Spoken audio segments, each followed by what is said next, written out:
Շարունակում ենք աշխատել ուղիղ եթերում, ես կարող եք հետևել Հայլի ակումբի եւ Անժելա Թովմասյան YouTube-յան էջերով, իմ հյուրն է Երվանդ Բոզոյանը։ Բարև ձեզ, պարոն Բոզոյան, շնորհակալ եմ հրավերն ընդունելու համար։ Եվ այսպես քիչ առաջ ավարտվեց, այսինքն 2 օր առաջ, 3 օր առաջ էի նկար անել, այսօր հեռարձակվեց, մի քանի լրատվամիջոցների հարցազրույց էր տվել երկրորդ նախագահը, պատասխանեց հարցերին, մի քանի ուշագրավ բան, առաջինը որ իհարկե շատ կարևոր բաներ կար, չնայած ճիշտ նկատեցիք այն թեմաներն են, որ մենք ամեն օր ենք այդ թեմաներին անդրադառնում, բայց Թալանի, Կողոպուտի, կոռուպցիայի մասին էր խոսքը, Նիկոլ Փաշինյանին համարում եմ կոռուպցիայի Էյնշտեյն, անիվը նոր խոսք է կոռուպցիայի գործում, հիմա մանկապարտեզների այդ դեպքերը մանկական խաղեր են և դրանք համեմատել չեն 65 միլիոն դոլարի հետ։ Եվ նմանատիպ բացահայտումներ պարզվեց, որ իմ ունեցվածքը 4 միլիարդ չէ, ասել է Ռոբերտ Քոչարյանը լրագրողների հետ զրույցում, կա միայն այն, ինչ գրանցված է կադաստրով սեփականության իրավունքով։ Իսկ թե ինչու կոնկրետ քննարկումների մեջ չեր մտել, նշեց, որ դա իրենց դատավարության մարտավարությունն է։ Իրենք չեն վստահում այս իշխանական դատական համակարգին, նա իրենց մեղավոր համարեց այն բանով, որ 2010-ից լրջորեն չեն զբաղվել այս կեղծիքները հերքելով։ Ինչ լավ է, պարոն նախագահ, որ վերջապես ընդունեցիք, որ շատ վատ թիմ եք ունեցել PR-ի տեսանկյունից եւ թույլ եք տվել, որ ձեր նման գործի անձի հետ կապված այսպիսի հերյուրանքներ եւ զրպարտանքներ տևական ժամանակ տարածելու, չնայած ես ասել եմ մի անգամ էլ եթերում, պարոն Բոզոյան, ես այսպես մի անգամ հարցրեցի, թե ինչու դուք դրանով չէիք զբաղվում, ասում ես կարծում եմ, որ գործեր ինքնին իր մասին պիտի խոսեն, բայց ցավոք սրտի մենք այն աշխարհում ենք ապրում, որ կարող ես հազարավոր գործեր անել, բայց PR սխալ ինչ որ մի բան եւ հակա PR գնա եւ այն թերթոնը, որ պահում էր այս հրեշավոր զույգը, թույլ տվեք այդպես ասեմ, ուրեմն այս տիկինը, որ մեր էլի ներողություն եմ խնդրում, բայց մեր գործիչների 99%-ը տղամարդ գործիչների այդպես բան էս ռաբիս բան ունեն, էլի թե իբր թե այդ կնոջը չեն ուզում կնոջ ասածներին անդրադառնալ, ինքը կարևոր դերակատարն է այս ամենում, եթե այս 7 տարիների ընթացքում մարդիկ կան, որ չեն հասկացել, դուք տեսնում եք իր հայտարարությունները, իր քայլերը, էլ չեմ ասում այն բանից հետո, երբ որ իրեն իրավունք տրվեց կամ Աննա Հակոբյանը իրեն իրավունք վերապահեց գնալ նստել բունկերում, այնտեղ որ ինքը այդ իրավունքը չուներ եւ ինֆորմացիաց լիներ եւ տեղեկացված լիներ թե ինչ է կատարվում, եթե դրանից հետո ինչ որ մարդիկ կան որ պիտի ասեն դե գիտեք ինքը չի կարևոր է ինքը չի էականը եկեք իրեն չանդրադառնանք ես ոչինչ չունեմ ասելու բայց այս ինչի մասին որ խոսել է երկրորդ նախագահը ասեմ որ այն ինչ որ իր շուրջ պատտվել եւ տարածել է իրականում այդ ամենի հեղինակը եղել է դեռ 20 տարի առաջ Նիկոլ Փաշինյանը ինչպես ինքը ստեղծել էր մի թերթ եւ այդ թերթը ինչպես ժամանակին Աղվան Վարդանյանը ճիշտ նկատեց որ մեզ դարձրեցին հոկտեմբերի 27-ի մարտի 1-ի պատանդ մեր պետությունը դարձել էր դրա պատանդը եւ դրան ավելացավ այն մեծ սուտը որ իբրև թե ինչ ահռելի հարստության տեր է Ռոբերտ Քոչարյանը դրա հեղին այսինքն մեր երկրի Նիկոլ Փաշինյանը շատ ավելի վաղուց են նրանք ծառայել համապատասխան մարմիններին թուրքական ուժերին որովհետեւ այդ ամենը տևական ժամանակ իրենք տարածում էին օգտագործում էին իրենց թերթով ինչ նպատակով որ եթե հանկարծ իրենց հաջողվեր 2008 թվականին բարեբախտաբար դա հաջողվեց 2018 թվականին ահա դրա վրա կանգնած իրենք եկան իրենք այդ հոկտեմբեր 27 ասելով մարտի 1 ասելով եւ Թալան ասելով բայց իրականում այդ ամեն այլանդակության հեղինակը այդ հորինացի այդ ստի հեղինակը հենց նույն ինքը Նիկոլ Փաշինյանն էր ինչու ստի որովհետեւ ինքը 7 տարի է իշխանության է Պարոն Բոզոյան ինքն է հայտարարել չէ մարտի 1-ը բացահայտված է ինքն է հայտարարել չէ որ մենք թալանչիների չգիտեմ ինչի մենք տեսնում ենք որ 7 տարիների ընթացքում ոչինչ չի բացահայտել որ դա եղել է մեծ սուտ որ ինքը իրականում երկրի պետության այդ զույգը հրեշավոր որտեղ տևական ժամանակ նաև խմբագիր է եղել այս տիկինը այս հրեշավոր զույգ է, զուգընկեր են, արտամուստակ, չգիտեմ ինչ ասես ասում են արդեն, որտեվ իրենք են թույլ տվել, որ այդպես ասեն, այս զույգն է քանդել այս պետության հիմքերը, որ այսպես սամ թվռնեն եւ գան իշխանության եւ կարողանան վերջնականապես կործանել Արցախը եւ Հայաստանը։ Առաջին հատվածը իրենց արդեն հաջողել է, երկրորդն էլ իրենց համար շատ սահուն ընթանում է։ Ես ասեմ, մենք Այդ իմաստով պարոն Բոզյանը շատ ավելի ճկուն է եւ ճիշտ է ասում, որ պետք չի թերագնահատել մեր ժողովրդին։ Վերջերս մի հատ այսպես հարցում են հասկացում եւ մեկն ասում է, եթե ինքը իրենք թուրք չեն, թշնամի չեն, մենակ թուրքը թշնամի կբերի, Սյունիքի ողջ բարձունքներին կնստացնի թշնամուն։ Էլ ինչ եք դուք խոսում, էլ դուք ինչ եք քննարկում այս ամենից հետո։ Թուրքել են, թշնամիել են, ամեն ինչ են, իհարկե այնտեղ չեն կողմնորոշվել, թե իրենք ինչ վիճակում են։ Ես կխնդրեի այս Թալանի բան թեմայից, որ առանձնացրել է խոսեք, եւ այդ տիկինը ինչ շատ հիշեցնում է Չաուշեսկու կնոջը, որ շատ ակտիվ է։ Ես կարծում եմ ինքն անգամ գերազանցել է իրեն, եւ չգիտեմ ձեզ ծանոթ է թե չէ, Մաո Ցեդունի կնոջը, որը հետո այսպես շատ ման տողեր կա, որ ինչպես էր շամպես, ես ասում եմ, ես շունն եմ եղել Մաո Ցեդունի դատավարում, այդպես գոռում էր, բղավում էր Մաո Ցեդունի մահից հետո, երբ որ իր դատավարությունն էր ում, եւ այդպես շամպես սատկեց վերթում, եւ ասելով շամպես ասում եմ վնգստում էր, եւ այդպես եւ ինքն էլ իրապանում այս խումբիների հետ ամբողջ այդ հեղափոխության բանի հեղինակն էր, այս տգիտության բանի, իրականում սա ասում է թե իբրև թե մենք բան ենք, քարոզչություն ենք անում, կրթություն ենք, չգիտեմ ինչ ենք, ինչ ասում, կրթել, հա, կրթում է, չգիտեմ ինչ է անում, բայց իրականում այդ տգիտության, տեսեք ինչ նմանություն կա, այդ տիկին էս դրոշակը առած եւ ոչ ման դրոշականն առած, մահակներն առած, գիտեք ինչքան մարդ են սպանել այդ շրջանում, իմիջիայլոց Դեն Սիահապինի որդին էլ է դրա դարձել համալսարանական եղել եւ բարձր հարկից նետել են ամբողջ կյանքում ողնաշարը կոտրված, այդպես անդամալույց մնաց գանված սայլակին եւ իրենք էլ սա էլ նա տարած նա իրականում այսպես ճուման արած գնում էր այս տգիտություններ տարածում լուսավորչության եւ կրթության դեմ էին իրենք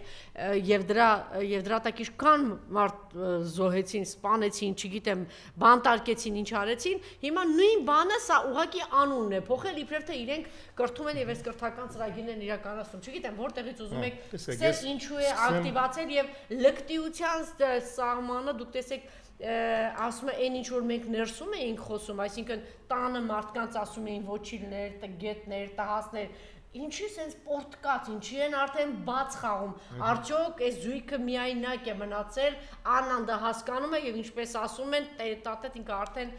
բանը ինքն է դուրս եկել այդ կռվի, ինչ է տեղի ունենում։ Տեսեք, ուրեմն աշխատում է արդեն քաղաքական ճոճանակի գործոն, այսինքն բումերանգը վերադառնում է իրենց։ Այն ինչ որ իրենք մեղադրում էին նախկիններին Թալանի մեջ, այդ Թալանի մասամբ որոշակի ճշմարտություններ կար, որ նախկիներում բազմավատ Թալան կար, բան կար եւ այլ կոռուպցիա կար, դա ոչ մեկ բոլորի համար տեսանելի էր, բայց շատ կարևոր բայց կա։ Տեսեք, խորհրդային միության վերջին տարիներին հիշում եք Բորիս Ելցին, այսպեսի քաղաքական գործիչ կար, որ դարձավ Ռուսաստանի առաջին նախագահ։ Ինքը պոպուլիստական մի հատ մեծ թեզով հանդես եկավ, որ կոմունիստների ժամանակ մեծ Թալանը եւ այլն գալիս ենք հաստատենք արդարություն։ Ինքն էլ իմիջիայլոց ակտիվ կոմունիստ եղել է, բարձր պաշտոններ էր զբաղեցրել։ Բորիս Ելցինի կառավարման ժամանակահատվածում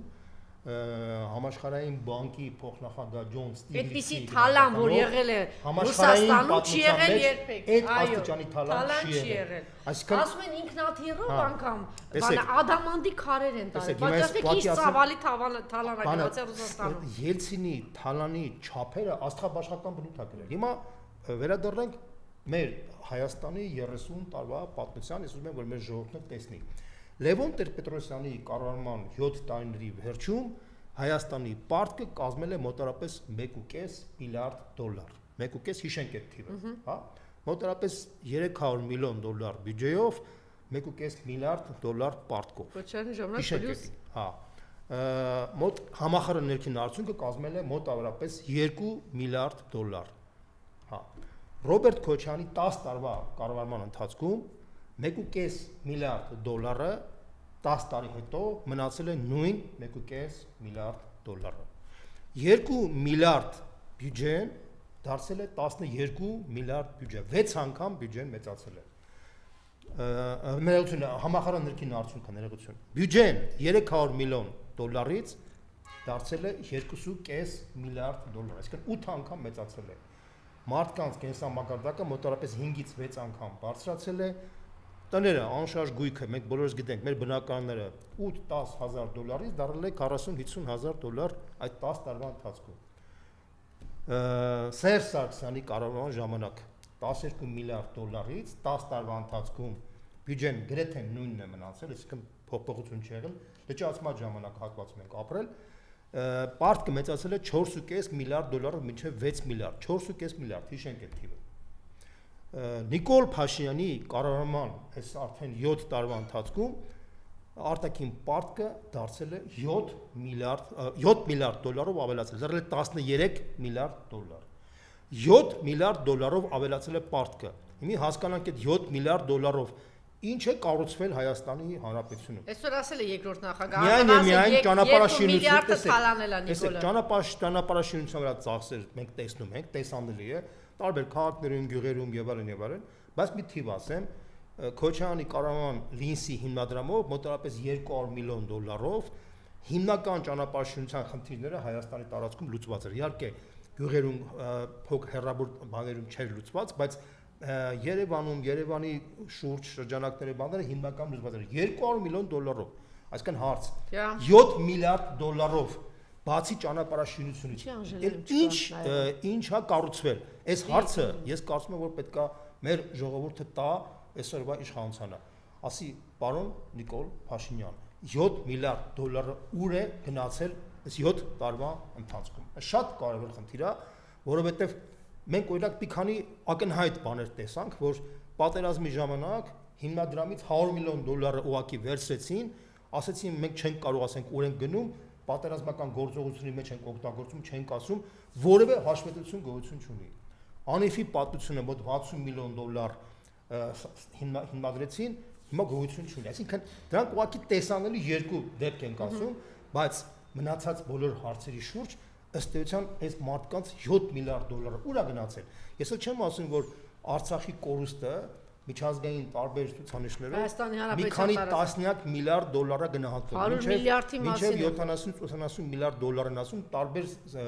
էքսպերտային գնահատականներ են տալիս 70-80 միլիարդ դոլար։ Սա թվերն եմ ասում, որ դուք պատկերացնեք։ Ես էլ չեմ ասում, որ ընդհանրապես ինչ խոսակցություններ կան միջազգային հարթակներում, կուլիսներում, ոչ հրապարակային, որս իշխանությունները ինչ մակարդակի,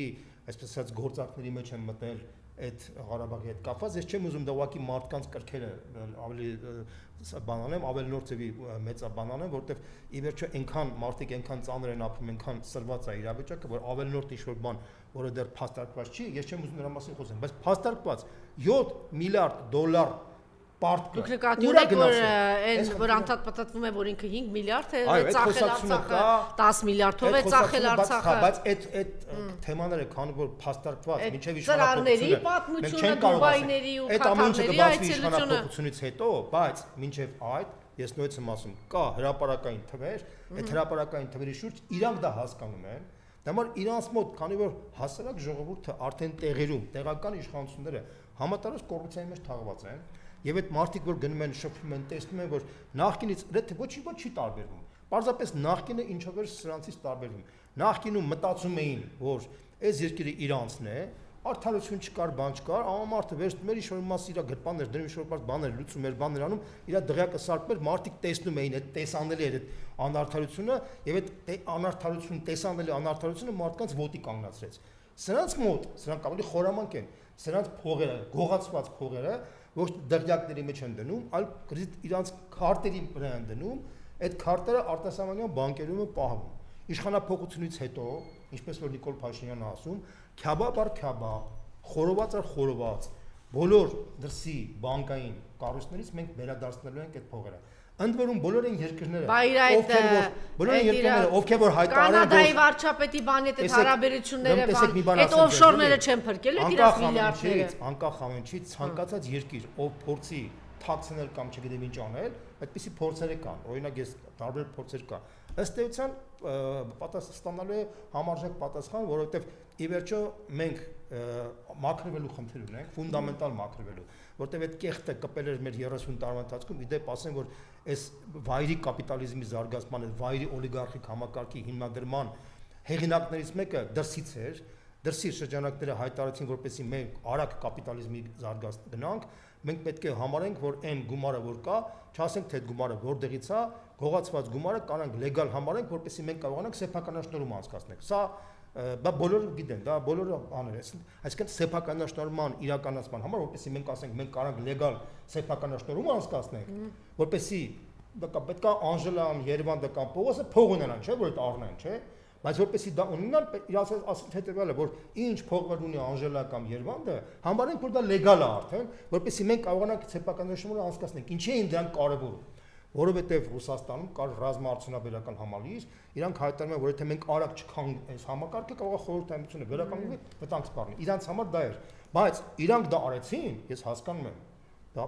հասկանալի տրամաբանական բան է։ Հիմա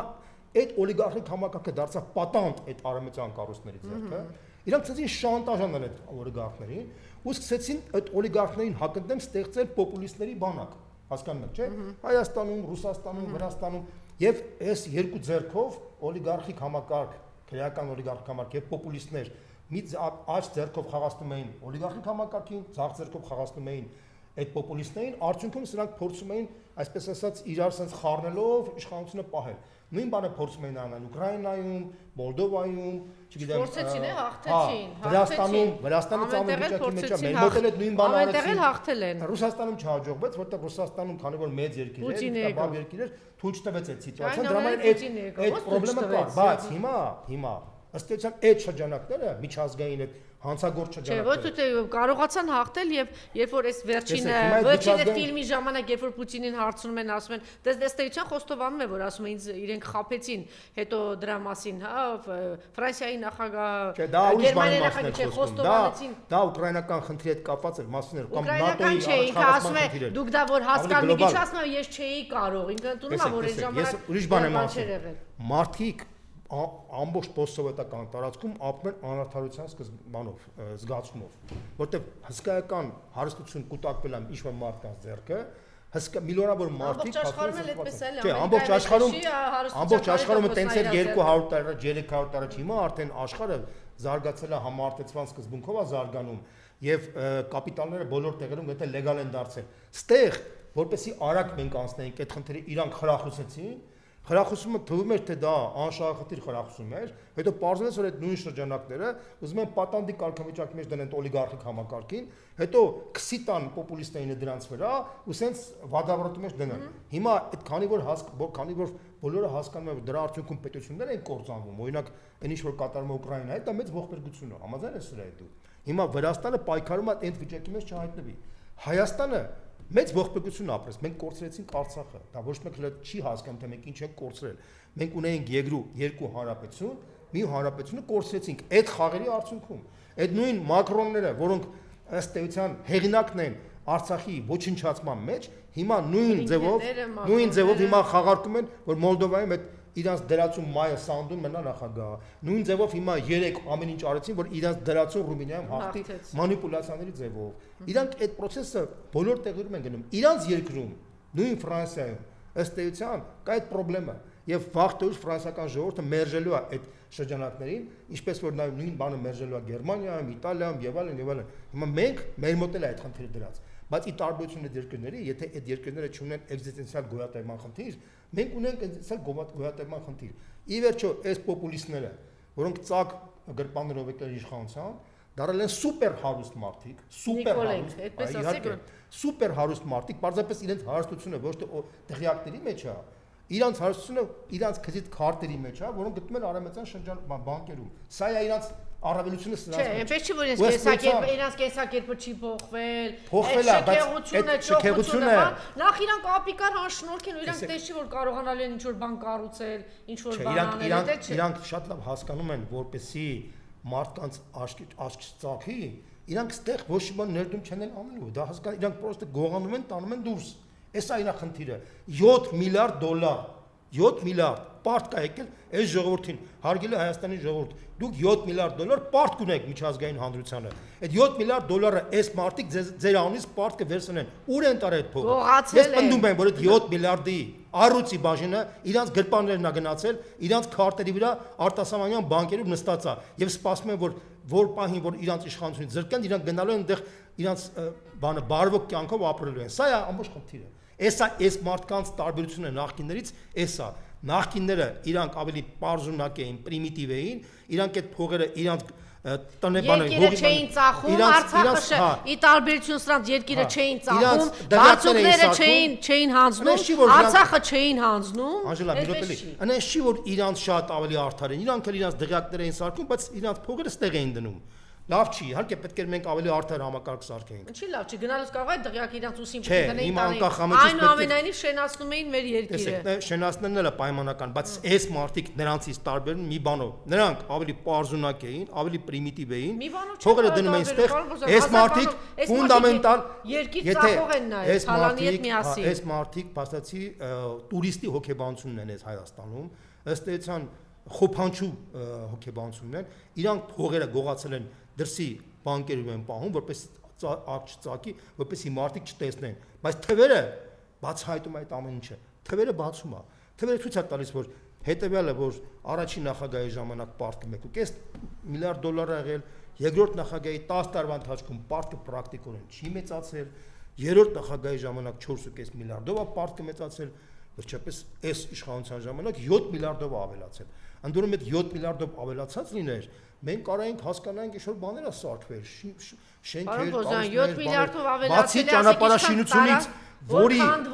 բանը համախառն համախառն գումարը մաքսիմում 300 միլիոն դոլար կարող է ասում, դա ճանապարհաշինություն չի, դա ասֆալտը եւ ճանապարհաշինությունը դրանք շատ տարբեր բաներ են։ Համարենք, որ ճանապարհաշինությունը կա ճանապարհաշինություն, կա ասֆալտ ներկել եւ ասֆալտը այսպես սվաղելու բան։ 6 միլիարդ 700 միլիոն դոլարը ուր է։ Այս ժողովուրդը այդ պահանջը դնում է։ Եթե Հայաստանում լիներ համարժեք քաղաքական վեյնախավ,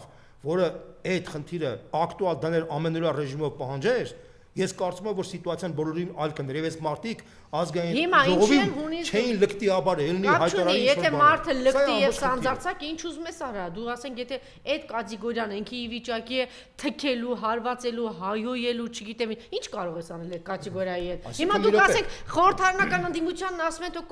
կոշիկը մեկը բարձրանում, մի բառը ասում, այնտեղից 1000 հոգի շատ են իրանք։ Ոստիկանները, այսինքն ինչ եք ասում։ Չէ, ես ընդդում եմ հետեւյալը, որ ի վերջո այս մարդկանց պետք է համարժեք պատասխանել համարժեք արգումենտներով, այսինքն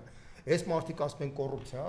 պետք է պատասխանել հետեւյալ կողմ, ձեր 7 միլիարդ դոլարը ցույց տվեք որտեղ եք ծախսել։ Ցույց տվեք այդ փողը։ Դուք որտեղ եք ծախսել, բացի ճանապարհաշինությունից։ Շատ ճիշտ եք ասում, այդ ուղղությամբ պետք է այո։ Բացեք ավելի sense կետ առ կետ, տեսեք օրինակ նույն Ավաքանի ժողովուրդը, մեր Մայր Հայաստանի ժողովուրդը, ճիշտ է, դա սեմիչկա է, մանր մակարդակի բան է, բայց մանր մակարդակի բոլոր դետալներով բացվում է այդ ամեն ինչը։ Բանը շենք շինությունների թույլտվություններով, մանկապարտեզներով, բանով մարդիկ բոլոր տեղերում մտնում են, դրանք կոպեկներ են հաշված այն մակրո մակարդակի թալանի։ Սրանք կոպեկներ են, բայց այդ կոպեկները մենք բոլոր տեղերում գնում ենք, որպեսզի ցույց տանք, որ այս մարդիկ կառավարել չգիտեն, այս մարդիկ օպտիմալ կառավար աշխատել չգիտեն, այս մարդիկ կարմիր գծերի բաները հարկեր են դնում, բաները բարձրացնում են, այսպես ասած 13 անգամ, 2 միլիարդ դրամի տարվա մեջ միայն կարմիր գծերից փող են հավաքում, ուղիղ 1 միլիարդ իրենց գրպան են դնում օրինական մակարդակով, այսինքն օրենքով որոշում են, որ 1 միլիարդ իրենց գրպանը պետք է գնա։ Դուք հասկանում եք ինչ նախնդիրը։ Եվ սրանք խոսում են, որ հարկատու բիզնեսմենը պետքա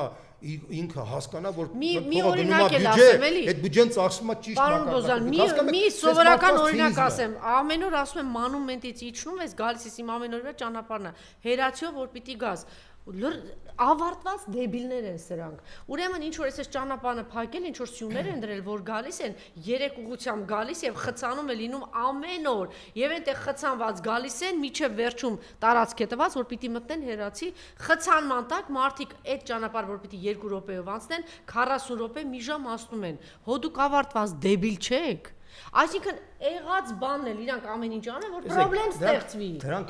կենսական խնդիրներ են, որոնք կարող են լուծվել։ Ես բան չունեմ ասում, ամեն առումով են էլի սա։ Եկեք, Անժելա, եկեք առաջնայինը երկրորդականը շատ շփոթենք։ Այդտեղ մանր խնդիրներ են։ Ես ավելի առարկայական խնդիր եմ ասում։ Մակրո, հիմա սրանք հայտարարում են, որ բանը 10 հոգի զոհվել է մարտի 1-ը, իսկապես ողբերգությունն է, իսկապես դատապարտել է, որ 10 հոգի զոհվել է։ Հիմա հարց 2020 թվականի հոկտեմբերի 18-ին այս մարդկանց առաջարկեցին կրակի դադարեցում, այս մարդիկ մերժեցին դա, որի արդյունքում ավելի քան 2000 երեխա գնաց գերեզման։ Հարց,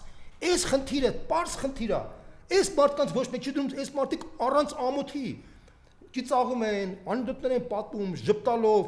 բանը ասենց հոխորտալով խոսում են, 2000 երեխա իրանց մեղքի պատճառով, եթե համարենք, որ այս պատերազմի պատճառը ինչ պատճառներով Ադրբեջանը հարձակվել է, ինչ կարայինք անեինք, ապա կարող ենք ասել, որ 2020 թվականի հոկտեմբերի 18-ին կարող ենք կանգնացնենք ոչ թե նոյեմբերի 9-ի, եւ մենք ըստ էության եւ թե տարածքներով ավելի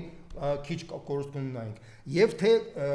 բանը զոհեր ավելի քիչ կլինեն, առնվազն 2000 երեխա գնաց գերեզման այս սրիկաների պատճառով։ Հիմա այս սրիկաները 2000 երեխայի գերեզման գնալու գլխավոր պատճառ են դարձել, խոսում են 10 զոհի մասին, եւ ոչ մեկ իրանց երեսին չի պատասխանում, այ անամոթներ, այս սրիկաներ, դա ցինիզմն ու փարիսեցությունը սահմաններ կարող ունենա, չէ՞։ Սա է ամբողջ խնդիրը։ Անժելա ջան, ես նույնիսկ կրկնում, մարդ իրան վատ ազգում էս վիճակից, այս adekvat վիճակ չի։ Այս մարդու գոյությունը մեր բոլորիս խայտարակությունն է։ Այս խայտարակությունը մեծագույն խայտարակ, մենք բոլորս այսպես ասած բանով ապրենք, մեղքի զգացումով ապրենք, բոլորս պետք է ապրենք։ Հասկանում ես ինչ նախնդիրը։ Դու ինձ ես չեմ ուզում ոչ մեկին քննադատեմ, բայց ի վերջո ամեն մարդ իր տեղում պետք է լինի։ Ամեն մեկը իր մեղքի զգացումը պետք է ունենա այս ամեն ինչը։ Բայց ես չի որ մենակ Նիկոլ Փաշինյանն է մեղավոր։ Նիկոլ Փաշինյանի գոյությունը պայմանավորված է բոլորի անգործության արդյունքում կամ ոչ էֆեկտիվ գործունեության արդյունքում։ Սա է, եթե այդ մարդը 7 տարի մնացել է, եթե այդ մարդը մնացել է 7 տարի, 2000 երեխա ուղղակիորեն իր մեղքով գնացել է գերեզման, երբ որ 7 միլիարդ դոլար, չգիտեմ ուր է գնացել, ոչ մի պարզ չկա, երբ որ այս մարդը ոչնչացել է Հայաստանի ռազմավարական դաշնակցի հետ հարաբերությունները, մենք վակուումի մեջ ենք եւ ամբողջ ժողովուրդը տեսանել է դրա համար, եւ այս 7 տարի ինքը մարսել է, հարց մի հատ մենակ ինքն է մեղավոր դրա համար, Անժելա, ես այդ հարցն եմ ուզում տամ։ Ես կարծում եմ, որ ոչ, ազնիվ լինենք մինչև վերջ, մինչով ենք մենք զբաղվում, կապիկությամբ։ Այո, բայց նաև անհատի դերն է շատ կարևոր է, այո, ինքն է հիմնական մեղավորը, ինքն է իր հետ կապված է, դե զբաղված են կապիկությամբ, թող ամեն մեկ իր տեղի, հիմա ես խոսեմ, էլի կասեք, ինչ են անում Հայաստան Դաշինքի հետ 7 падգամորից բացի մնացածը։ Հիմա 40 պատճառ կբերեք, նա պետք է լռի, որովհետև չի ուզում նույնականացի, նա պետք է լռի, որտեվ ուրիշ թիմ պետք է գնա, նա պետք է լռի, որտեվ հայերեն տառերը չգիտի, նա պետք է լռի, որտեվ վախ կոտա, նա պետք է լռի, որտեվ շեֆն ասել է մի խոսեք։ Ես ես մի հատ բան ասեմ։ Ինչ ասեմ, ասեմ։ Մեղքի մեջ։ Ում ասեմ, ձեզ եմ ասում։ Մյուս թևին եմ ասում, բոլորն էլ ասում են։ Այս մեջ բոլորը մեղավոր են։ Ամենը իր չափով մեղավոր չեմ։ Բոլորս ենք, ես եմ մեղավոր, ես 18-ից ասում եմ ինչ կա, ինչի մասին։ Ամենը իր չափով մեղավոր է։ Ամեն ծախվածի սրիկայի, չգիտեմ ինչի համար պատասխան չեմ տալու։ Ծախված եք, վախ կոտեք, սրիկա եք, ձեր փոքր մոքր նեղ բոմժ կուսակցական հարցերն եք լուծում, բոմժ սրիկա հարցերն են լուծում։ Դրանով են զբաղված։ Ես բան չունեմ ասելու, ձեր ասածի մեջ տրամաբանություն կա։ Որ ամեն մեկը ճիշտ իր տեղը մտածի, որ այսօր նեղ մի քիչ շատ Երևան, մի քիչ շատ հետո ընտրությանը, մի քիչ շատ այս անտեն երկիրը, որ այս երկիրը բան փրկվի,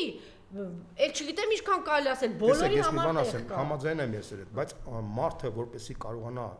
այսօր նա այդ ինտրիգները նայեք, այդ Մարուկյանի այն մեկի, այս ինչ վիճակ է, այս ինչա կատարվում դրա համար եմ ասում, տեսեք, որպեսի մենք կարողանանք այս կեղտից դուրս գանք, դա կեղտ է, ես ուրիշ բան չեմ կարող ասեմ։ Մենք պետք է ամենը զգանք մեր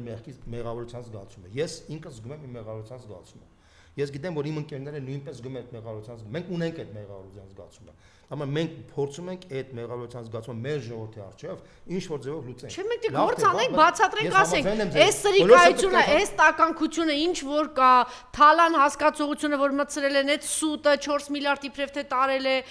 մարտի 1-ի, չգիտեմ, դե մի քիչ բաց խոսեք, չասեցին այդ մահացածների 3-ի 4-ի արյան մեջ թմրադեղ օգտագործող եսի ինչեր էին։ Սրբադա, քիչ ավանում սրբադասեք։ Մեկն էլ որ հայտնի է դրանց մեջ էր այդ խուլիգան խուժանների մեջ էր հարևանիս բաններ ազգականներ փեսաներ հայտնի էր նրանով որ դրանից հետո այդ կոշիկներ էր ծախում գող էր տեսեք մահացած մարդկանց Ինչա, այսինքն եթե մահացել է, եթե ասենք միջև այդ օգտագործել է թմրադը, պետք է չասես, հետո էլ պարզում է, որ դրա ընտանիքը չգիտեմ ով է։ Տեսեք, ինչով է զբաղ, չէ, դե եկեք միջև էլ պարզ ասեք։ Ինչի համար։ Դե հիմա ես հենց ասեմ, եթե որտեղ մարդը մահացած գնացել մասին չի կարելի գողություն բացական բան անելու։ ասել։ Չէ, Անկախ նրանից։ չէ, պետք չի սրբա դասել, թեկուզ այդ ու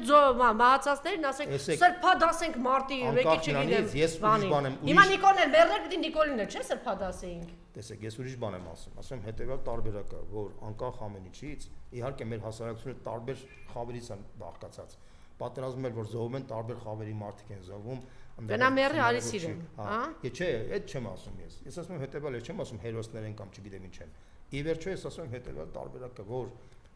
մահացած մարդիկ, դա ողբերգություն է, անկախ նրանից թե ով է այդ մարդը։ Ինքը ինչ։ Հա, բայց ես մի ծայրահեղության մասին եմ ասում, պետք չի սրբա դասել։ Ես ուզում եմ հետևյալն ասեմ։ Երբ որ մենք մեղադրում ենք, հորը սարքել են, չգիտեմ ինչ։ Երբ որ մենք մեղադրում ենք եւ արդարացի մեղադրում ենք, որ 10 մարդ զոհվել է,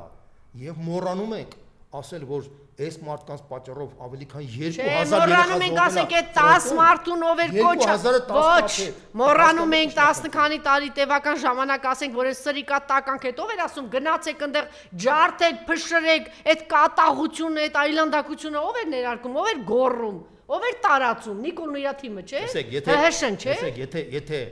այս մարտի մեկի հետ կապված խնդիրը շատ ավելի բարդ խնդիր է, որտեղ կարանք ասենք տարբեր տեսակետներ կարան։ Նույն ուժերը ժամանակ էին ուզում գալ։ Տեսեք, եթե տարբեր մարդիկ տարբեր տեսակետներով կարան հանդես գան։ Մեկը կարող ասի, էսա մեղավոր, կարող ասի, էսա մեղավոր։ Դա տարբեր գնահատակ։ Բայց ճշմարտություն կա, այս նույն մարդիկ նույն ուժերը կան։ Ալիկ Արզումանյան հիմա որտեղ է։ Անժելա ջան, մտ լսի մի Նիկոլը որտեղ է։ Անկախ ամենից կոնկրետ այս մի հարցում, եթե տարբեր գնահատականներ կարաս տաս, ապա կոնկրետ պատերազմի ժամանակվա 2020 թվականի հոկտեմբերի 18-ի Նիկոլ Փաշինյանի որոշմանը շարունակել պատերազմը բացառապես իր մեղքն է ստեղ։ Ինքն է որոշում կայացրել, որ շարունակի, որպեսզի իրան չհամարեն, որ ինքը դավաճանա,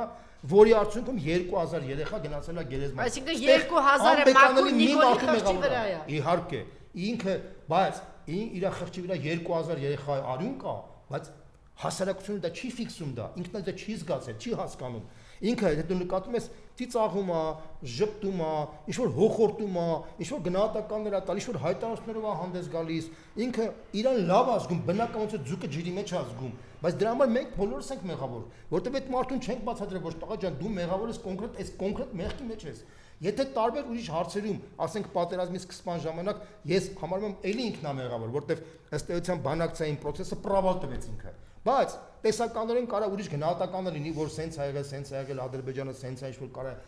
բանը ինչ-որ վերսիաների բերի բան, որը կարելի է ասել տարբեր գնահատականներ կան, չէ՞։ Ապա այս մի հարցում շատ կոնկրետ է իր մեղավորությունը, շատ կոնկրետ։ Հիմա հարց, այս խնդիրը ինչի մեր հասարակությունը չի դարձնում կենտրոնական խնդիր։ Այդտեղ վատ ենք աշխատում։ Շատ վատ ենք աշխատում, հայտարարակ վատ ենք աշխատում։ Սա արդարանում է, բայց դրա մասին է։ Այս մարդը փոխանակ ինքը արդարանար, ինքն է հարձակվում մյուսների վրա։ Այս մարդը փոխանակ աման չէր, չխոսար, տունը նստեր, կամ ասենք բանը կառավարության նիստերը չհրապարակային չլներ, որպեսզի իր դեմքը շատ մարդիկ չտեսնեն, ինքը չի ամանչում դրան։ Պարոն Բոզյան, որովհետև մենք էլ ենք մեղավոր, որովհետև դուք ձեր խոսքը, որ սկսում եք առաջինը, որովհետև նախկինների չգիտեմ ինչ, ուրեմն նախկինները այնպիսի մթնոլորտ է ստեղծել եւ մենք էլ նպաստում ենք այդ մթնոլորտը 7 տարի շարունակ փոխանակ երկու հաղթած նախագահները երկիրը համենայն դեպս չծախած են, մեկը զարգացրել են երկիրը, փոխանակ արդարանան դրես սատկացնեն, ասեն սա է, բայց այս խեղճերին այն վիճակի մեջ եք գցել, ես նույնը միշտ հանրապետական կուսակցությանն եմ ասում, երկրորդ նախագահի թիմին, հայ